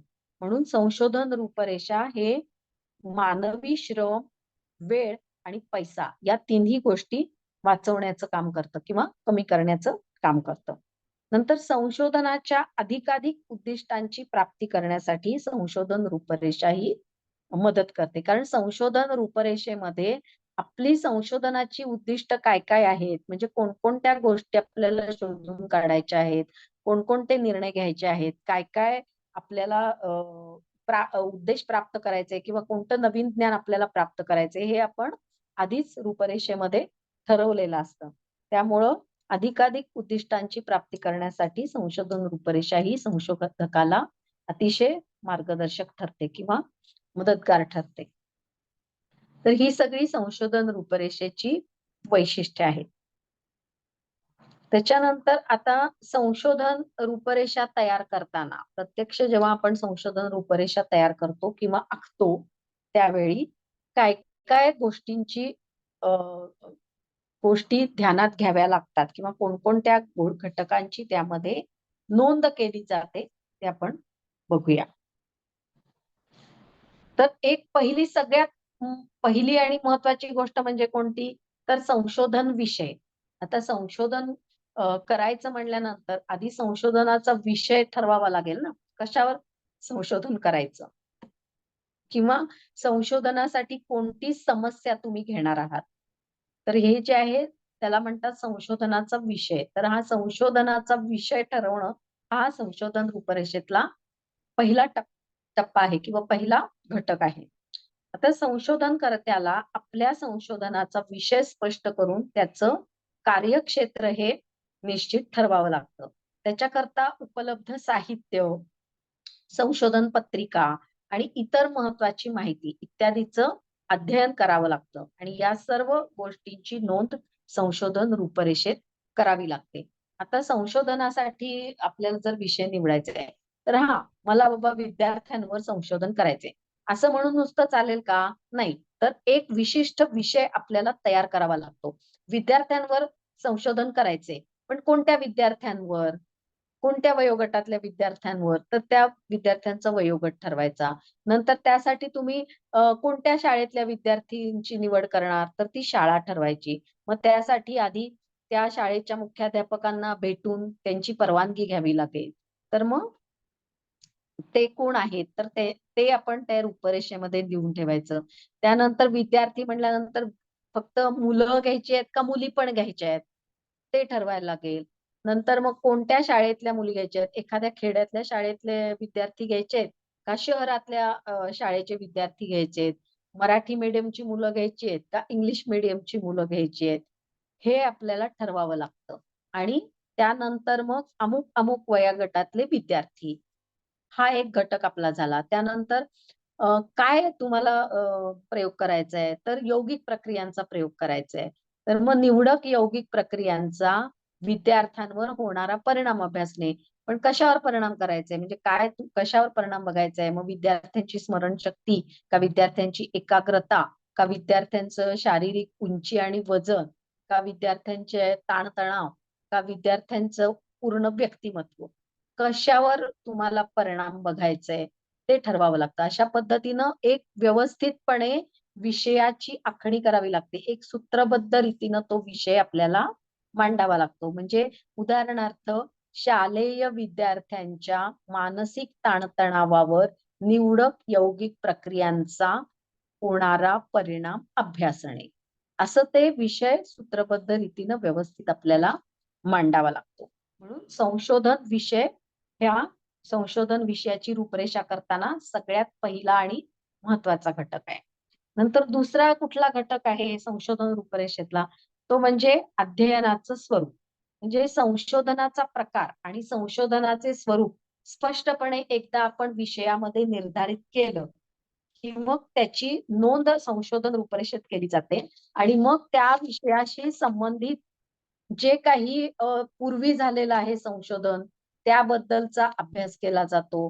त्यानंतर त्याच्याशी संबंधित कोणती कोणती पुस्तकं आहेत, तर ती पुस्तकं कोणती आहेत ती शोधून काढावी लागतात आणि ते रूपरेषेमध्ये लिहावं लागतं की बाबा ह्या संशोधन पत्रिका वाचायच्या आहेत किंवा हे ग्रंथ आपल्याला वाचायचे आहेत किंवा हे वर्तमानपत्र किंवा गुगल सर्च करून त्याच्यावरचे पूर्वी त्याच्यावर जे काय संशोधन झालेले आहेत त्याच्यावरचे थिसिस हे वाचायचं आहे. म्हणजे आपल्याला काय काय अभ्यास करायचा आहे, काय काय वाचायचं आहे, हे सगळं आधीच आपण संशोधन रूपरेषेमध्ये ठरवून ते लिहून ठेवायचं आहे. म्हणजे काय मग त्याच्यावर परत वेळ जात नाही. आपण ते लगेच उपलब्ध करून त्याप्रमाणे आपण वाचू शकतो किंवा अभ्यास करू शकतो. नंतर संशोधन रूपरेषेतला तिसरा जो घटक आहे तो म्हणजे प्रस्तावना आणि पार्श्वभूमी. प्रस्तावना आणि पार्श्वभूमी यामध्ये काय करायचंय तर यामध्ये विषयाची निवड करण्याची पार्श्वभूमी सांगावी लागते. म्हणजे संशोधनकर्त्यानं तो विषय का निवडला, तो विषय निवडावासा त्याला का वाटला, त्याच्या पाठीमागं त्याला त्याची काय प्रेरणा आहे आणि ती प्रेरणा त्याला कोठून मिळाली किंवा कुणी दिली, तो विषय त्यानं का घेतला, याबद्दल सर्व काही सांगायचं असतं किंवा लिहायचं असतं.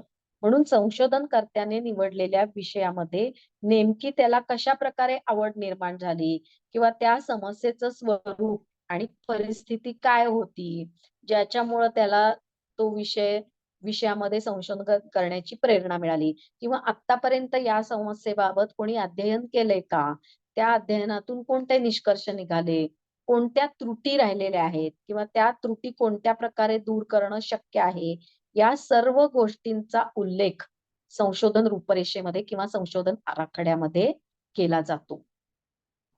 नंतर चौथा जो घटक आहे त्यातला तो म्हणजे उद्देश. म्हणजे संशोधनाचा उद्देश काय आहे, जे संशोधक त्या विषयामध्ये संशोधन का करतोय, त्याचं कारण काय, त्याचा काय उद्देश आहे संशोधन करण्यामध्ये, त्याचा उल्लेख इथे संशोधन रूपरेषेत केला जातो. म्हणजे संशोधक आपल्या संशोधनाचा प्रमुख उद्देश या ठिकाणी नमूद करतो.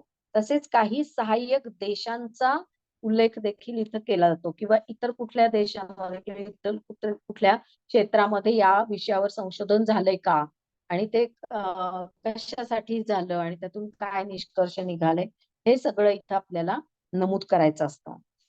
नंतर संशोधन रूपरेषेमधला पाचवा जो घटक आहे तो म्हणजे अध्ययनाचे सामाजिक, सांस्कृतिक, राजकीय आणि भौगोलिक संदर्भ.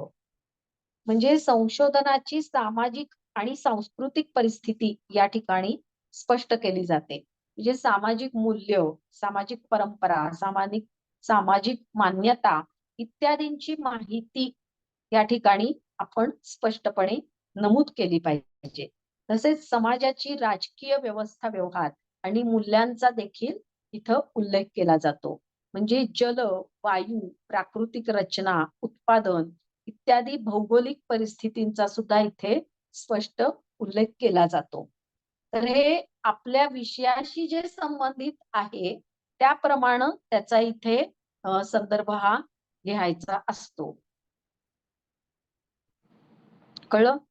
अध्ययनाचे सामाजिक, सांस्कृतिक, राजकीय आणि भौगोलिक संदर्भ तुमच्या विषयाशी जे निगडित आहे ते या ठिकाणी संशोधन रूपरेषेमध्ये नमूद करायचं असतं.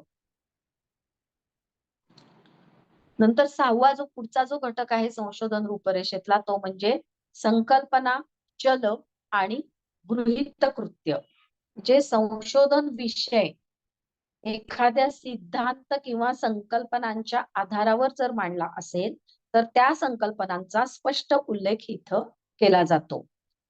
सिद्धांत म्हणजे काय, तर आधी जे सिद्धांत मांडलेला आहे तोच तुम्हाला या संशोधनातून सिद्ध करून दाखवायचंय.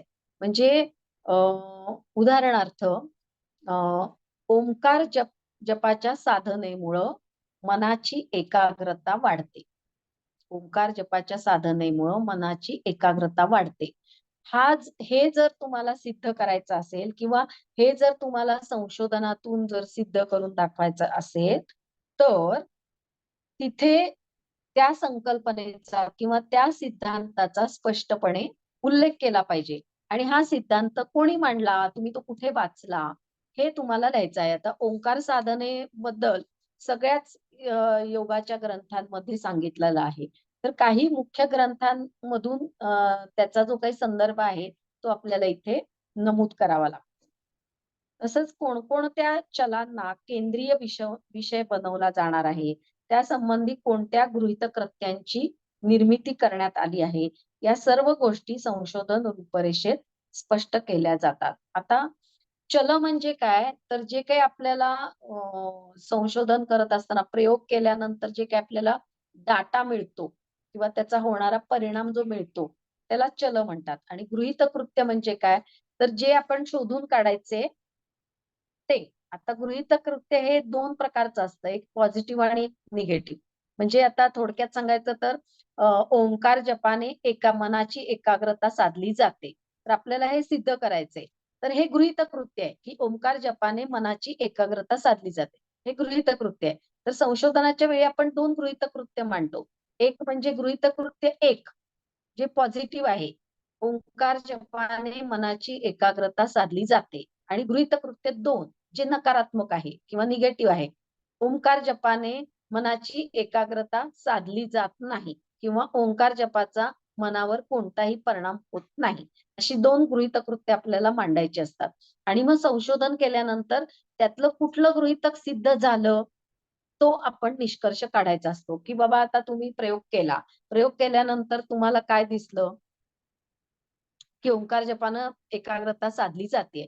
तर शेवटी तुमचा निष्कर्ष काय येणार, किंवा ओंकार जप साधनेने मनाची एकाग्रता साधली जाते, हे गृहीतकृत्य सिद्ध झाले, असा निष्कर्ष येईल.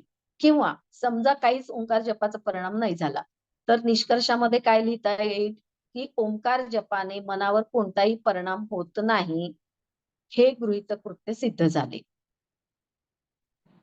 असं आपण निष्कर्ष काढतो. तर आपल्याला जे सिद्ध करायचंय त्याला म्हणतात गृहीतकृत्य. पण ते दोन स्वरूपात मांडलं जातं, सकारात्मक आणि नकारात्मक. आणि संशोधनाअंती निष्कर्षामध्ये कोणतं गृहीतक सिद्ध झालं हे आपल्याला लिहायचं असतं. तर ते गृहीतकाची नोंद आपल्याला संशोधन रूपरेषेमध्ये आधीच करावी लागते. नंतर पुढचा जो 7वा घटक आहे संशोधन रूपरेषेतला, तो म्हणजे नमुना निवडीचा आधार आणि संकलन तंत्रे. आता इथं ज्या नमुना पद्धतीचा अवलंब करण्यात येईल तीच नमुना पद्धत योग्य कशी आहे या गोष्टीचा उल्लेख करावा लागतो. त्यानंतर निरीक्षण, प्रश्नावली, मुलाखत इत्यादी तथ्य संकलन तंत्रांपैकी कोणत्या तंत्राद्वारे तथ्य संकलन करण्यात येईल याचा स्पष्टपणे उल्लेख येथे केला जातो. म्हणजे इथं तुम्ही जी काही समस्या, ज्या समस्येवर तुम्ही संशोधन करताय, तर त्यासाठी जे काही तुम्ही नमुना निवडलेला आहे, नमुना म्हणजे ज्याच्यावर प्रयोग करायचे ते, मग ते व्यक्ती असेल, वनस्पती असेल, प्राणी असेल किंवा एखादा वस्तू असेल. म्हणजे आता समजा विद्यार्थ्यांवर प्रयोग करायचे आहे, तर नमुना म्हणजे काय, तर विद्यार्थी.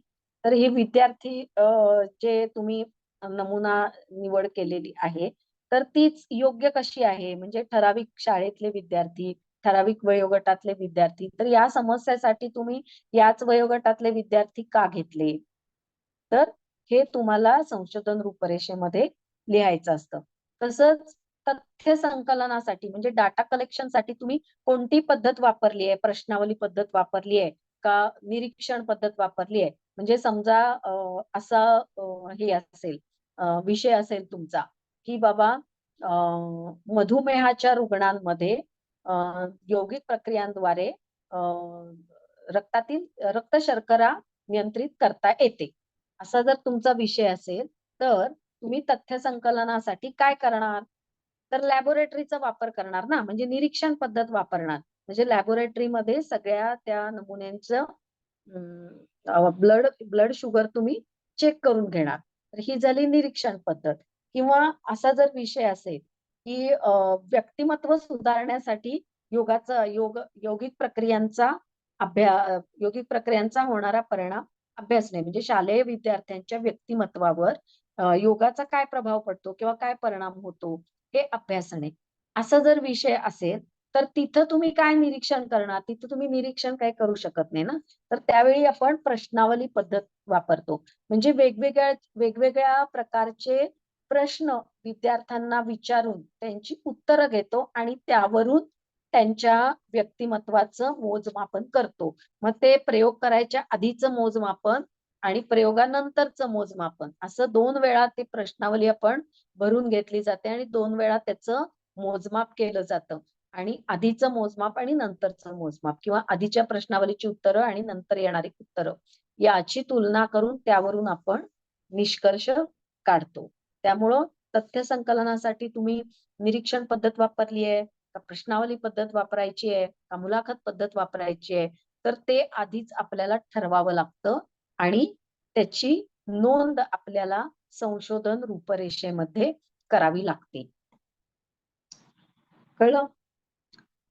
नंतर पुढचा जो घटक आहे संशोधन रूपरेषेतला तो म्हणजे विश्लेषण आणि निर्वचन. म्हणजे आता तुम्ही प्रयोग केला आणि डाटा कलेक्शन केलं, म्हणजे तथ्य संकलन केलं. आता त्याच्यानंतर पुढे काय करायचंय तर त्याचं वेगवेगळे चार्ट बनवायचे, त्याचं सारणीकरण करायचं. सारणीकरण म्हणजे चार्ट बनवायचे. मग त्याच्यामध्ये शारीरिक घटक, मानसिक घटक, मग त्याच्यामध्ये या प्रश्नांना किती किती उत्तरं आली, बाकीच्या प्रश्नांना किती उत्तरं आली, ह्या सगळ्याचा एक चार्ट बनवायचे आणि त्या चार्ट्समध्ये व्यवस्थित वर्गीकरण करायचे आणि मग विश्लेषण करायचं. तर हे कशा पद्धतीने आपण करणार आहोत पुढे जाऊन त्या सगळ्याची नोंद संशोधन रूपरेषेमध्ये करायची आहे.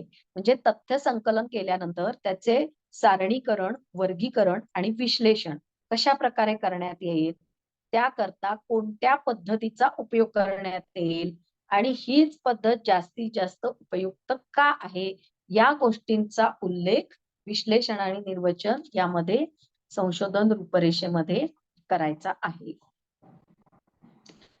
त्यानंतर पुढचा जो घटक आहे संशोधन रूपरेषेतला तो म्हणजे सर्वेक्षण काळ, वेळ आणि पैसा. म्हणजे आपण ज्यावेळी सर्वेक्षण करतो, सर्वेक्षण पद्धतीनं संशोधन जेव्हा आपण करतो तर त्या सर्वेक्षणाला किंवा सर्वे करायला किती वेळ लागेल हे आधी आपण ठरवायचं असतं. महिना लागेल, 2 महिने लागतील का 3 महिने लागतील, नाहीतर काय आपलं असंच महिनोन-महिने चालूच राहील ना ते सर्वेक्षण.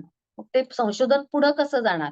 तर ते आपण आधी ठरवून घ्यायचे की बाबा एवढ्या वेळामध्ये आपण हे सर्वेक्षण पूर्ण करायचं आहे. म्हणून सर्वेक्षणाला किती वेळ लागेल हे आधीच ठरवलं जातं आणि त्याची नोंद रूपरेषेमध्ये केली जाते.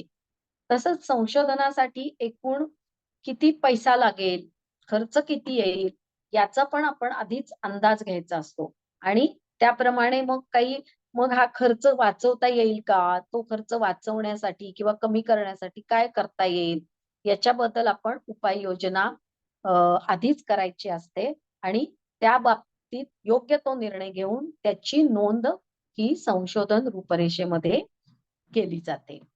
अशा प्रकारे संशोधन करण्यापूर्वीच संशोधनाची रूपरेषा ही आखली जाते आणि त्यामुळं पुढे संशोधनामध्ये येणाऱ्या समस्यांचं हे निराकरण सहजपणे केलं जातं.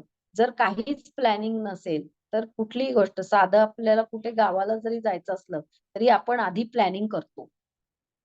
कसं जायचं, रेल्वेने जायचं का विमानानं जायचं का बसनं जायचं, किती वाजता जायचं, तिथं किती वाजता आपण पोहोचू, तिथं आपल्याला काय काय कामं करायची आहेत, मग कोणत्या दिवशी परत यायचंय, कोणत्या बसनं परत यायचंय, किती वाजताच्या बसनं परत यायचंय, हे असं सगळं प्लॅनिंग साधं गावाला जायचं म्हटलं तरी आपण करत असतो. पण संशोधन हे तर केवढं मोठं कार्य आहे, तर त्याचं सुद्धा प्लॅनिंग केल्याशिवाय, त्याची रूपरेषा आखल्याशिवाय आपण ते जर केलं तर ते होईल का पूर्ण? नाही होणार पूर्ण. म्हणून आपण त्याचं आधीच प्रत्येक घटकाचा विचार करून, व्यवस्थित प्लॅनिंग करून काय करायचंय याचा निर्णय घेऊन त्याप्रमाणे ते संशोधन रूपरेषा ही आखायची असते आणि व्यवस्थित लिहून काढायची असते आणि त्याप्रमाणे संशोधन करायचं असतं. आता हे संशोधनाची रूपरेषा झाली. तर आता या संशोधन आराखड्याच्या किंवा संशोधन रूपरेषेच्या पायऱ्या कोणकोणत्या आहेत, कोणकोणत्या टप्प्यानं आपण संशोधन रूपरेषा ही आखायची आहे ते आपण बघू. आता संशोधन आराखडा किंवा संशोधन रूपरेषा हे दोन्ही एकच आहे किंवा संशोधन आराखड्याचे संशोधनाचे अंतरंग असं जरी म्हटलं तरी तेच येईल. प्रश्न परीक्षेत येताना हे वेगवेगळ्या स्वरूपात प्रश्न विचारला जातो. म्हणजे संशोधन आराखड्याच्या पायऱ्या कोणत्या किंवा संशोधन रूपरेषेच्या पायऱ्या कोणत्या किंवा संशोधनाचे अंतरंग लिहा. असं कोणताही प्रश्न आला तरी त्याचं उत्तर हे एकच असणार आहे. आता त्याला इंग्लिशमध्ये सिनॉप्सिस किंवा रिसर्च आउटलाईन असं म्हटलं जातं. म्हणजे मराठी शब्दांमध्ये जर तुमचा गोंधळ झाला, कन्फ्युजन झालं तर इंग्लिश शब्द कोणता आहे ते इंग्लिश प्रश्नामध्ये आपण बघायचं. मग सिनॉप्सिस किंवा रिसर्च आउटलाईन असा जर शब्द असेल तर त्याचा अर्थ तोच आहे, संशोधन रूपरेषा किंवा संशोधनाचा आराखडा किंवा संशोधनाचे अंतरंग हे सगळं एकच आहे. आता आपण संशोधन आराखड्याच्या किंवा संशोधन रूपरेषेच्या पायऱ्या कोणकोणत्या आहेत ते आपण बघूया. आता संशोधनाचा विषय ठरवल्यापासून, संशोधनाच्या विषयापासून तर ते संशोधन अहवाल तयार करण्यापर्यंतच्या सर्व गोष्टींचा समावेश हा संशोधन रूपरेषेमध्ये केला जातो.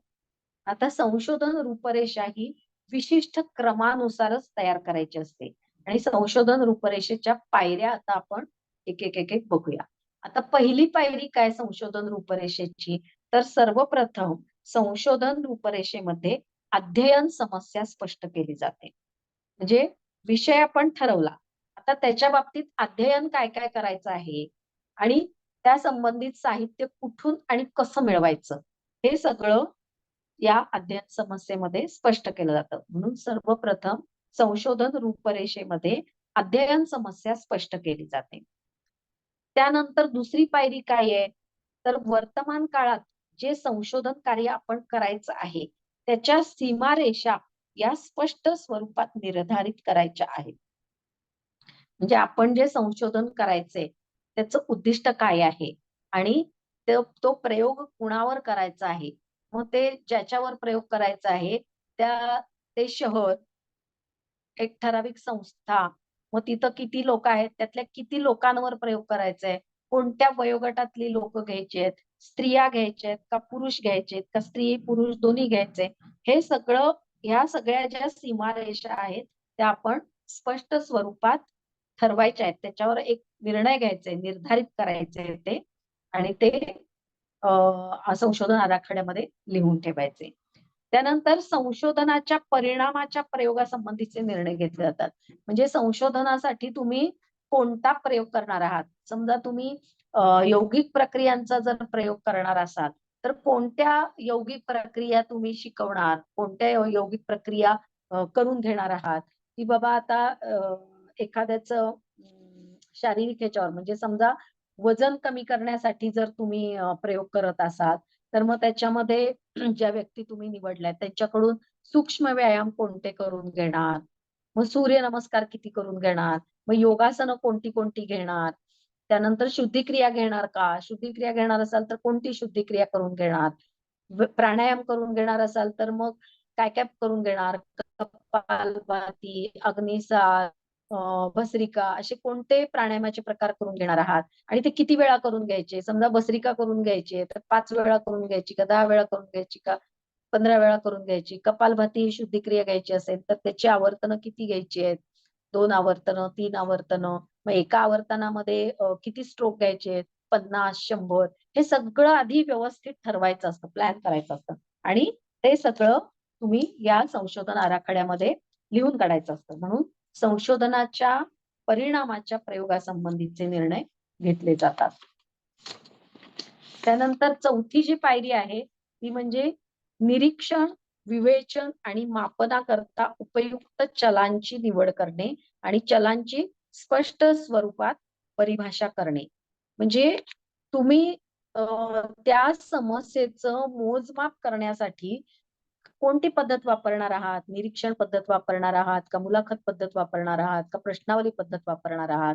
जर प्रश्नावली पद्धत वापरणार असाल तर ती प्रश्नावली तुम्ही कोणत्या संशोधन संस्थेकडून घेणार आहात आणि त्याच्यासाठी काय प्रोसिजर आहे, हे सगळं आपल्याला आधी स्पष्ट स्वरूपामध्ये आराखड्यामध्ये मांडावं लागतं.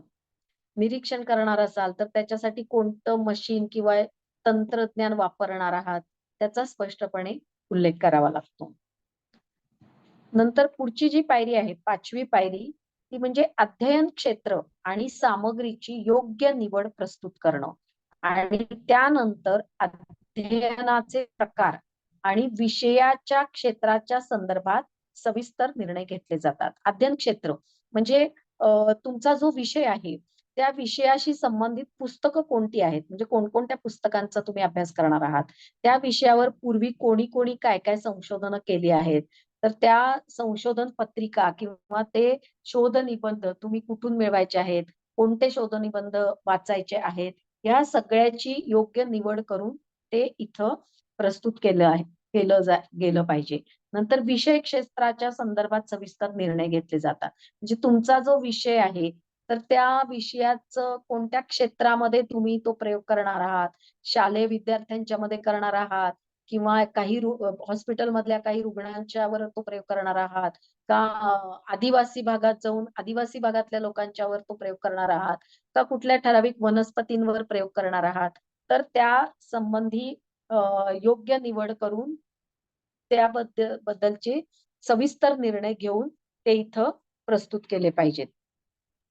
नंतरची पायरी आहे ती म्हणजे संशोधनाकरता उपयुक्त पद्धती आणि तंत्राची निवड केली जाते. म्हणजे संशोधनाकरता कोणत्या पद्धतीनं तुम्ही संशोधन करणार आहात, म्हणजे सर्वेक्षण पद्धतीनं करणार आहात का प्रायोगिक पद्धतीनं करणार आहात का तुलनात्मक का सहसंबंधात्मक, कोणत्या पद्धतीनं तुम्ही संशोधन करणार आहात, ते त्याबद्दल एक ठराविक निर्णय घेतला जातो आणि तो निर्णय इथं प्रस्तुत करायचा असतो. त्यानंतर कोणत्या तंत्राची निवड केली जाते, म्हणजे कोणतं तंत्र तुम्ही वापरणार आहात, मुलाखत तंत्र, निरीक्षण तंत्र का कुठल्या मशीनद्वारे तुम्ही ते मोजमाप करणार आहात किंवा कोणत्या लॅबोरेटरीत जाऊन तुम्ही तंत्राची निवड करणार आहात, ते इथं प्रस्तुत केलं जातं. नंतर संशोधन रूपरेषेमध्ये विषयासंबंधीच्या मान्यता आणि गृहीतक कृत्य यांचा स्पष्ट उल्लेख केला जातो आणि त्यानंतर विविध गृहीतक कृत्यांची कार्यवाहक व्याख्या करून ती अशा रूपाने प्रस्तुत केली पाहिजे की त्याचे परीक्षण करणे शक्य होईल. म्हणजे तुम्ही जे काही गृहीतक मांडलेलं आहे की बाबा कपालभातीद्वारे रक्तदाबावर नियंत्रण ठेवता येते किंवा कपालभातीचा रक्तदाबावर काहीही परिणाम होत नाही, असे 2 तुम्ही गृहीतक कृत्य मांडता. तर या गृहीतक कृत्यांचा स्पष्ट उल्लेख हा संशोधन रूपरेषेमध्ये करायचा आहे.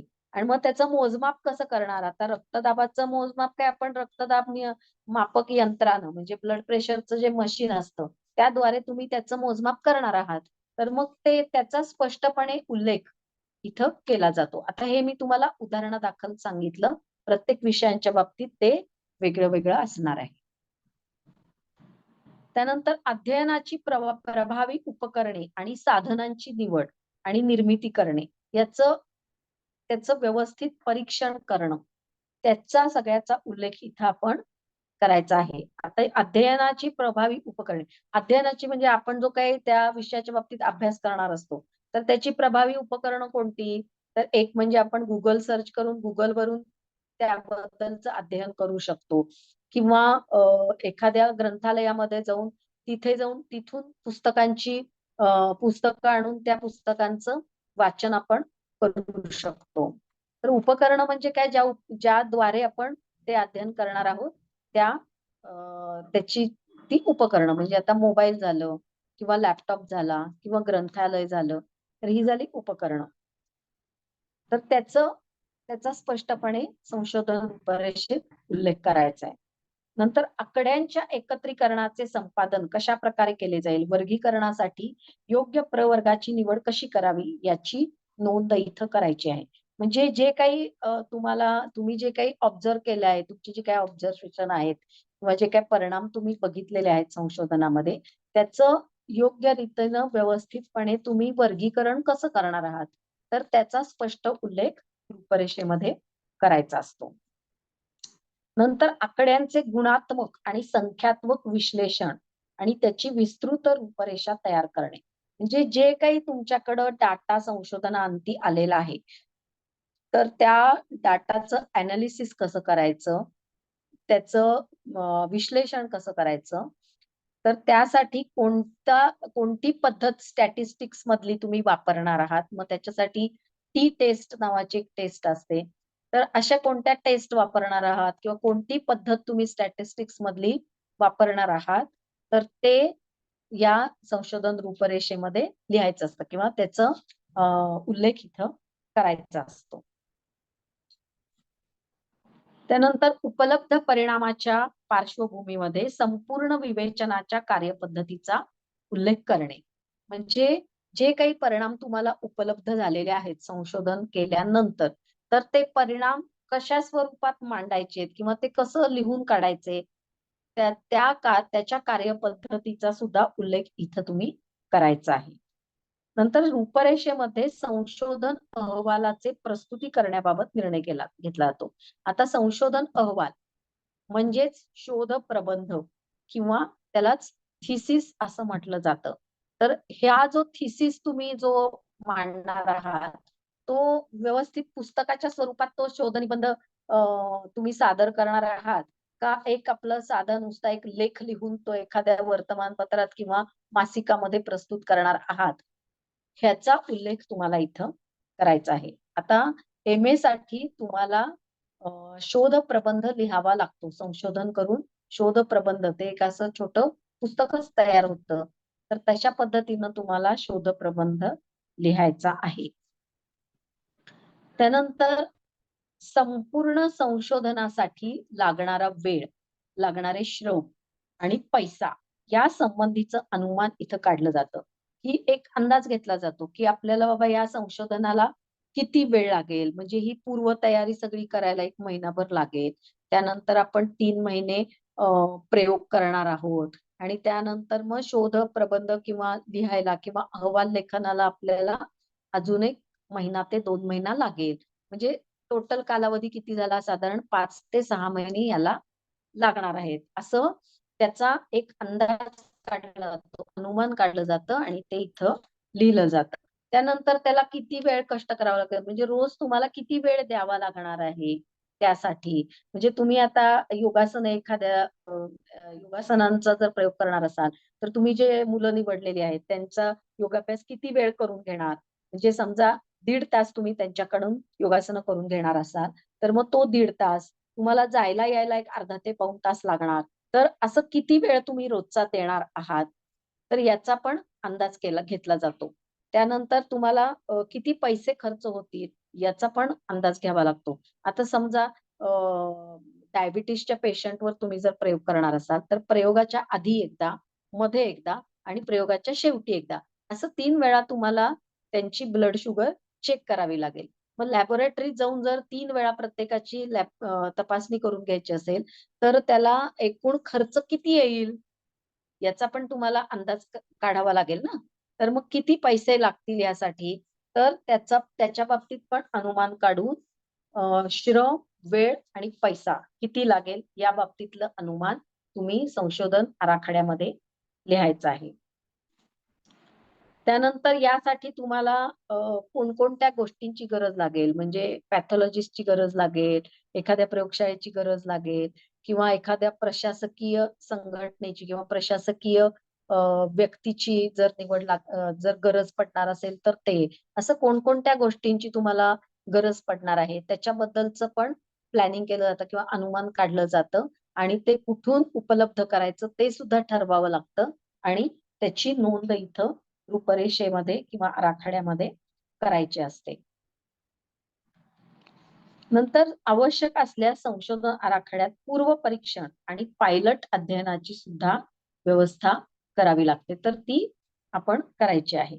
नंतर संशोधन संबंधीची संपूर्ण प्रक्रिया, नियम, उपनियम यांची सविस्तरपणे मांडणी करणं आवश्यक आहे. म्हणजे संशोधनाची जी संपूर्ण प्रक्रिया आहे त्याला किती वेळ लागेल, ती प्रक्रिया आपण कशी पार पाडणार आहोत, कोणकोणत्या टप्प्याने पार पाडणार आहोत ते आधी ठरवावं लागतं. तर त्याच्या बाबतीत जे नियम आहेत ते कोणत्या नियमांचा आपण किंवा उपनियमांचा आपण अवलंब करणार आहोत याची सविस्तरपणे याचं प्लॅनिंग करावं लागतं आणि त्याची मांडणी संशोधन आराखड्यामध्ये करावी लागते. त्यानंतर कर्मचारी अध्ययनकर्त्याचे परीक्षण आणि त्याच्या कार्यपद्धतीचा उल्लेख संशोधन आराखड्यामध्ये केला जातो. कर्मचारी म्हणजे तुम्ही जर तुमच्या हाताखाली कुणी सहाय्यक घेणार असाल संशोधन प्रक्रियेमध्ये तर ते कर्मचारी तुम्हाला किती लागणार आहेत, त्यांना तुम्हाला पगार किती द्यावा लागेल, त्यांना किती वेळ त्यांच्याकडून तुम्ही काम करून घेणार आहात, या सगळ्याचं अनुमान काढावं लागेल. की समजा बाबा तुम्ही शाळेत जाऊन विद्यार्थ्यांच्यावर प्रयोग करायचे, 50 विद्यार्थी तुम्ही निवडले आणि त्यांच्या व्यक्तिमत्व विकासावर यौगिक प्रक्रियांचा काय परिणाम होतोय ते बघायचे. पण तुम्ही ऑलरेडी कुठेतरी एंगेज आहात किंवा तुम्ही काहीतरी तुमचं नोकरी करत आहात. रोजच्या रोज तुम्हाला शाळेत जाऊन जर यौगिक प्रक्रिया त्यांच्याकडनं करून घेणं शक्य नसेल तर तुम्हाला कोणीतरी सहाय्यक घ्यावं लागेल. मग अशा वेळी काय करायला पाहिजे, मग किती सहाय्यक घेणार, 1 का 2? मग बाबा आठवड्यातून 2 दिवस तुम्ही स्वतः तिथं जाणार आणि इतर वेळी त्यांना सांगणार जायला आणि त्यांना त्यांच्याकडून यौगिक प्रक्रिया करून घ्यायला सांगणार आहात का? तर या संबंधीचा निर्णय तुम्हाला घ्यायचा असतो. किंवा जर प्रयोगशाळेत जाऊन काही तपासणी करायची असेल तर त्या घरी जाऊन त्या व्यक्तींचं ब्लड घेणं, ते लॅबोरेटरीत नेऊन देणं आणि त्यांचा रिपोर्ट परत तुम्हाला आणून देणं, यासाठी तुम्हाला जर एखाद्या कर्मचाऱ्याची आवश्यकता असेल तर मग तो कर्मचारी निवडावा लागेल. मग तो कर्मचारी कोण निवडायचा आहे, त्याला किती पगार द्यायचा आहे, त्याला कोणत्या वेळेत तुम्ही बोलवणार आहात तुमच्या कामासाठी, हे सगळं आधीच ठरवायचं असतं आणि त्याबद्दल निर्णय घेऊन तो निर्णय तुम्हाला संशोधन आराखड्यामध्ये लिहायचा असतो. त्यानंतर त्या कर्मचाऱ्याला काही ना काही तुम्हाला प्रशिक्षण द्यावं लागेल ना. एकदम कोणीतरी एक माणूस नेमला आणि जा अमुक एक काम करून ये म्हणून सांगितलं तर तो करू शकेल का? नाही. तर त्याच्यासाठी काही ना काहीतरी त्याचं काम समजावून सांगावं लागेल, त्याला ट्रेनिंग द्यावं लागेल, परत प्रशिक्षण द्यावं लागेल. तर ते काय काय प्रशिक्षण द्यायचे, किती प्रमाणात द्यायचे, तर त्या सगळ्याचं प्लॅनिंग करून त्याच्याबद्दल योग्य तो निर्णय घेऊन तो संशोधन आराखड्यामध्ये नमूद करावा लागतो आणि त्याच्या कार्यपद्धतीचा सुद्धा उल्लेख संशोधन आराखड्यामध्ये केला जातो. आता संपूर्ण कर्मचारी आणि संशोधन करता म्हणजे आपण जे काही कुणी असिस्टंट ठेवलेले आहेत ते असिस्टंट आणि आपण संशोधन करता किंवा संशोधक यांचं आपापसात सामंजस्य ठेवून कार्य पद्धतीच्या नियमांचं पालन करून कोणत्या प्रकारे व्यवस्थित पद्धतीनं कार्य करतील या संबंधीची व्यवस्था संशोधन रूपरेषेच्या शेवटच्या पायरीमध्ये केली जाते. म्हणजे त्या कर्मचाऱ्याचं आणि आपल्यामध्ये सामंजस्य असलं पाहिजे, कोऑर्डिनेशन असलं पाहिजे आणि जे काही नियम आहेत त्या नियमांचं पालन करून प्रामाणिकपणे त्याच्याकडून तो काम करतोय का नाही याची सुद्धा आपण नोंद घेतली पाहिजे. म्हणजे एखाद्याला आपण सांगितलंय की बाबा रोज मला जाणं शक्य नाहीये शाळेतल्या विद्यार्थ्यांवर जाऊन योगासनं करून घेणं, मी आठवड्यातून 2 दिवस जाईन, उरलेल्या वेळी तू जा. तर तो रोजच्या रोज तिथं जातोय का? व्यवस्थितपणे त्यांच्याकडनं योगासनं करून घ्यायला सांगितले ती करून घेतोय का? हे आपण बघितलं पाहिजे किंवा आपल्यात कोऑर्डिनेशन असलं पाहिजे. आणि जे आपण नियम ठरवलेत की बाबा ओंकार जप की बाबा 10 वेळा ओंकार म्हणून घ्यायचा किंवा अमुक अमुक 6 सूर्यनमस्कार घालायचे किंवा 12 सूर्यनमस्कार घालायचे. हे जे काही आपण नियम ठरवलेले आहेत त्या नियमांचं पालन करून व्यवस्थित पद्धतीनं कार्य करतोय ना तो माणूस किंवा ते काम व्यवस्थित चाललंय ना या संबंधी काहीतरी निर्णय घ्यायचा आहे आणि त्याप्रमाणे काम होतंय का नाही हे आपण पाहिलं पाहिजे आणि त्यासाठी आपण काय करायचंय हे सगळं या संबंधीची जी काही व्यवस्था असेल ती संशोधन रूपरेषेच्या शेवटच्या पायरीमध्ये त्याची नोंद केली जाते. तर हे झाले संशोधन रूपरेषेचे किंवा संशोधन आराखड्याच्या पायऱ्या. एकूण 17 पायऱ्या आहेत. तर त्या लक्षात ठेवून व्यवस्थित तुम्हाला पेपरमध्ये लिहाव्या लागतील कारण याच्यावर बऱ्याच वेळा प्रश्न आलेला आहे, मोठा प्रश्न. ठीक आहे. इथं आपण आता थांबूया कारण आता पुढचा जो टॉपिक आहे तो मोठा टॉपिक आहे. संशोधन प्रक्रियेचे महत्वाचे टप्पे. म्हणजे प्रत्यक्ष संशोधन सुरू केलं कि मग ते कोणकोणत्या टप्प्यानी ते संशोधन करायचंय आपल्याला तो भाग सगळा त्याच्यामध्ये आहे. तर तो मोठा विषय आहे. तो आता आपण चालू केला तर काही त्यातला एक टप्पा पण पूर्ण होणार नाही. त्यामुळे आपण आता इथे थांबूया.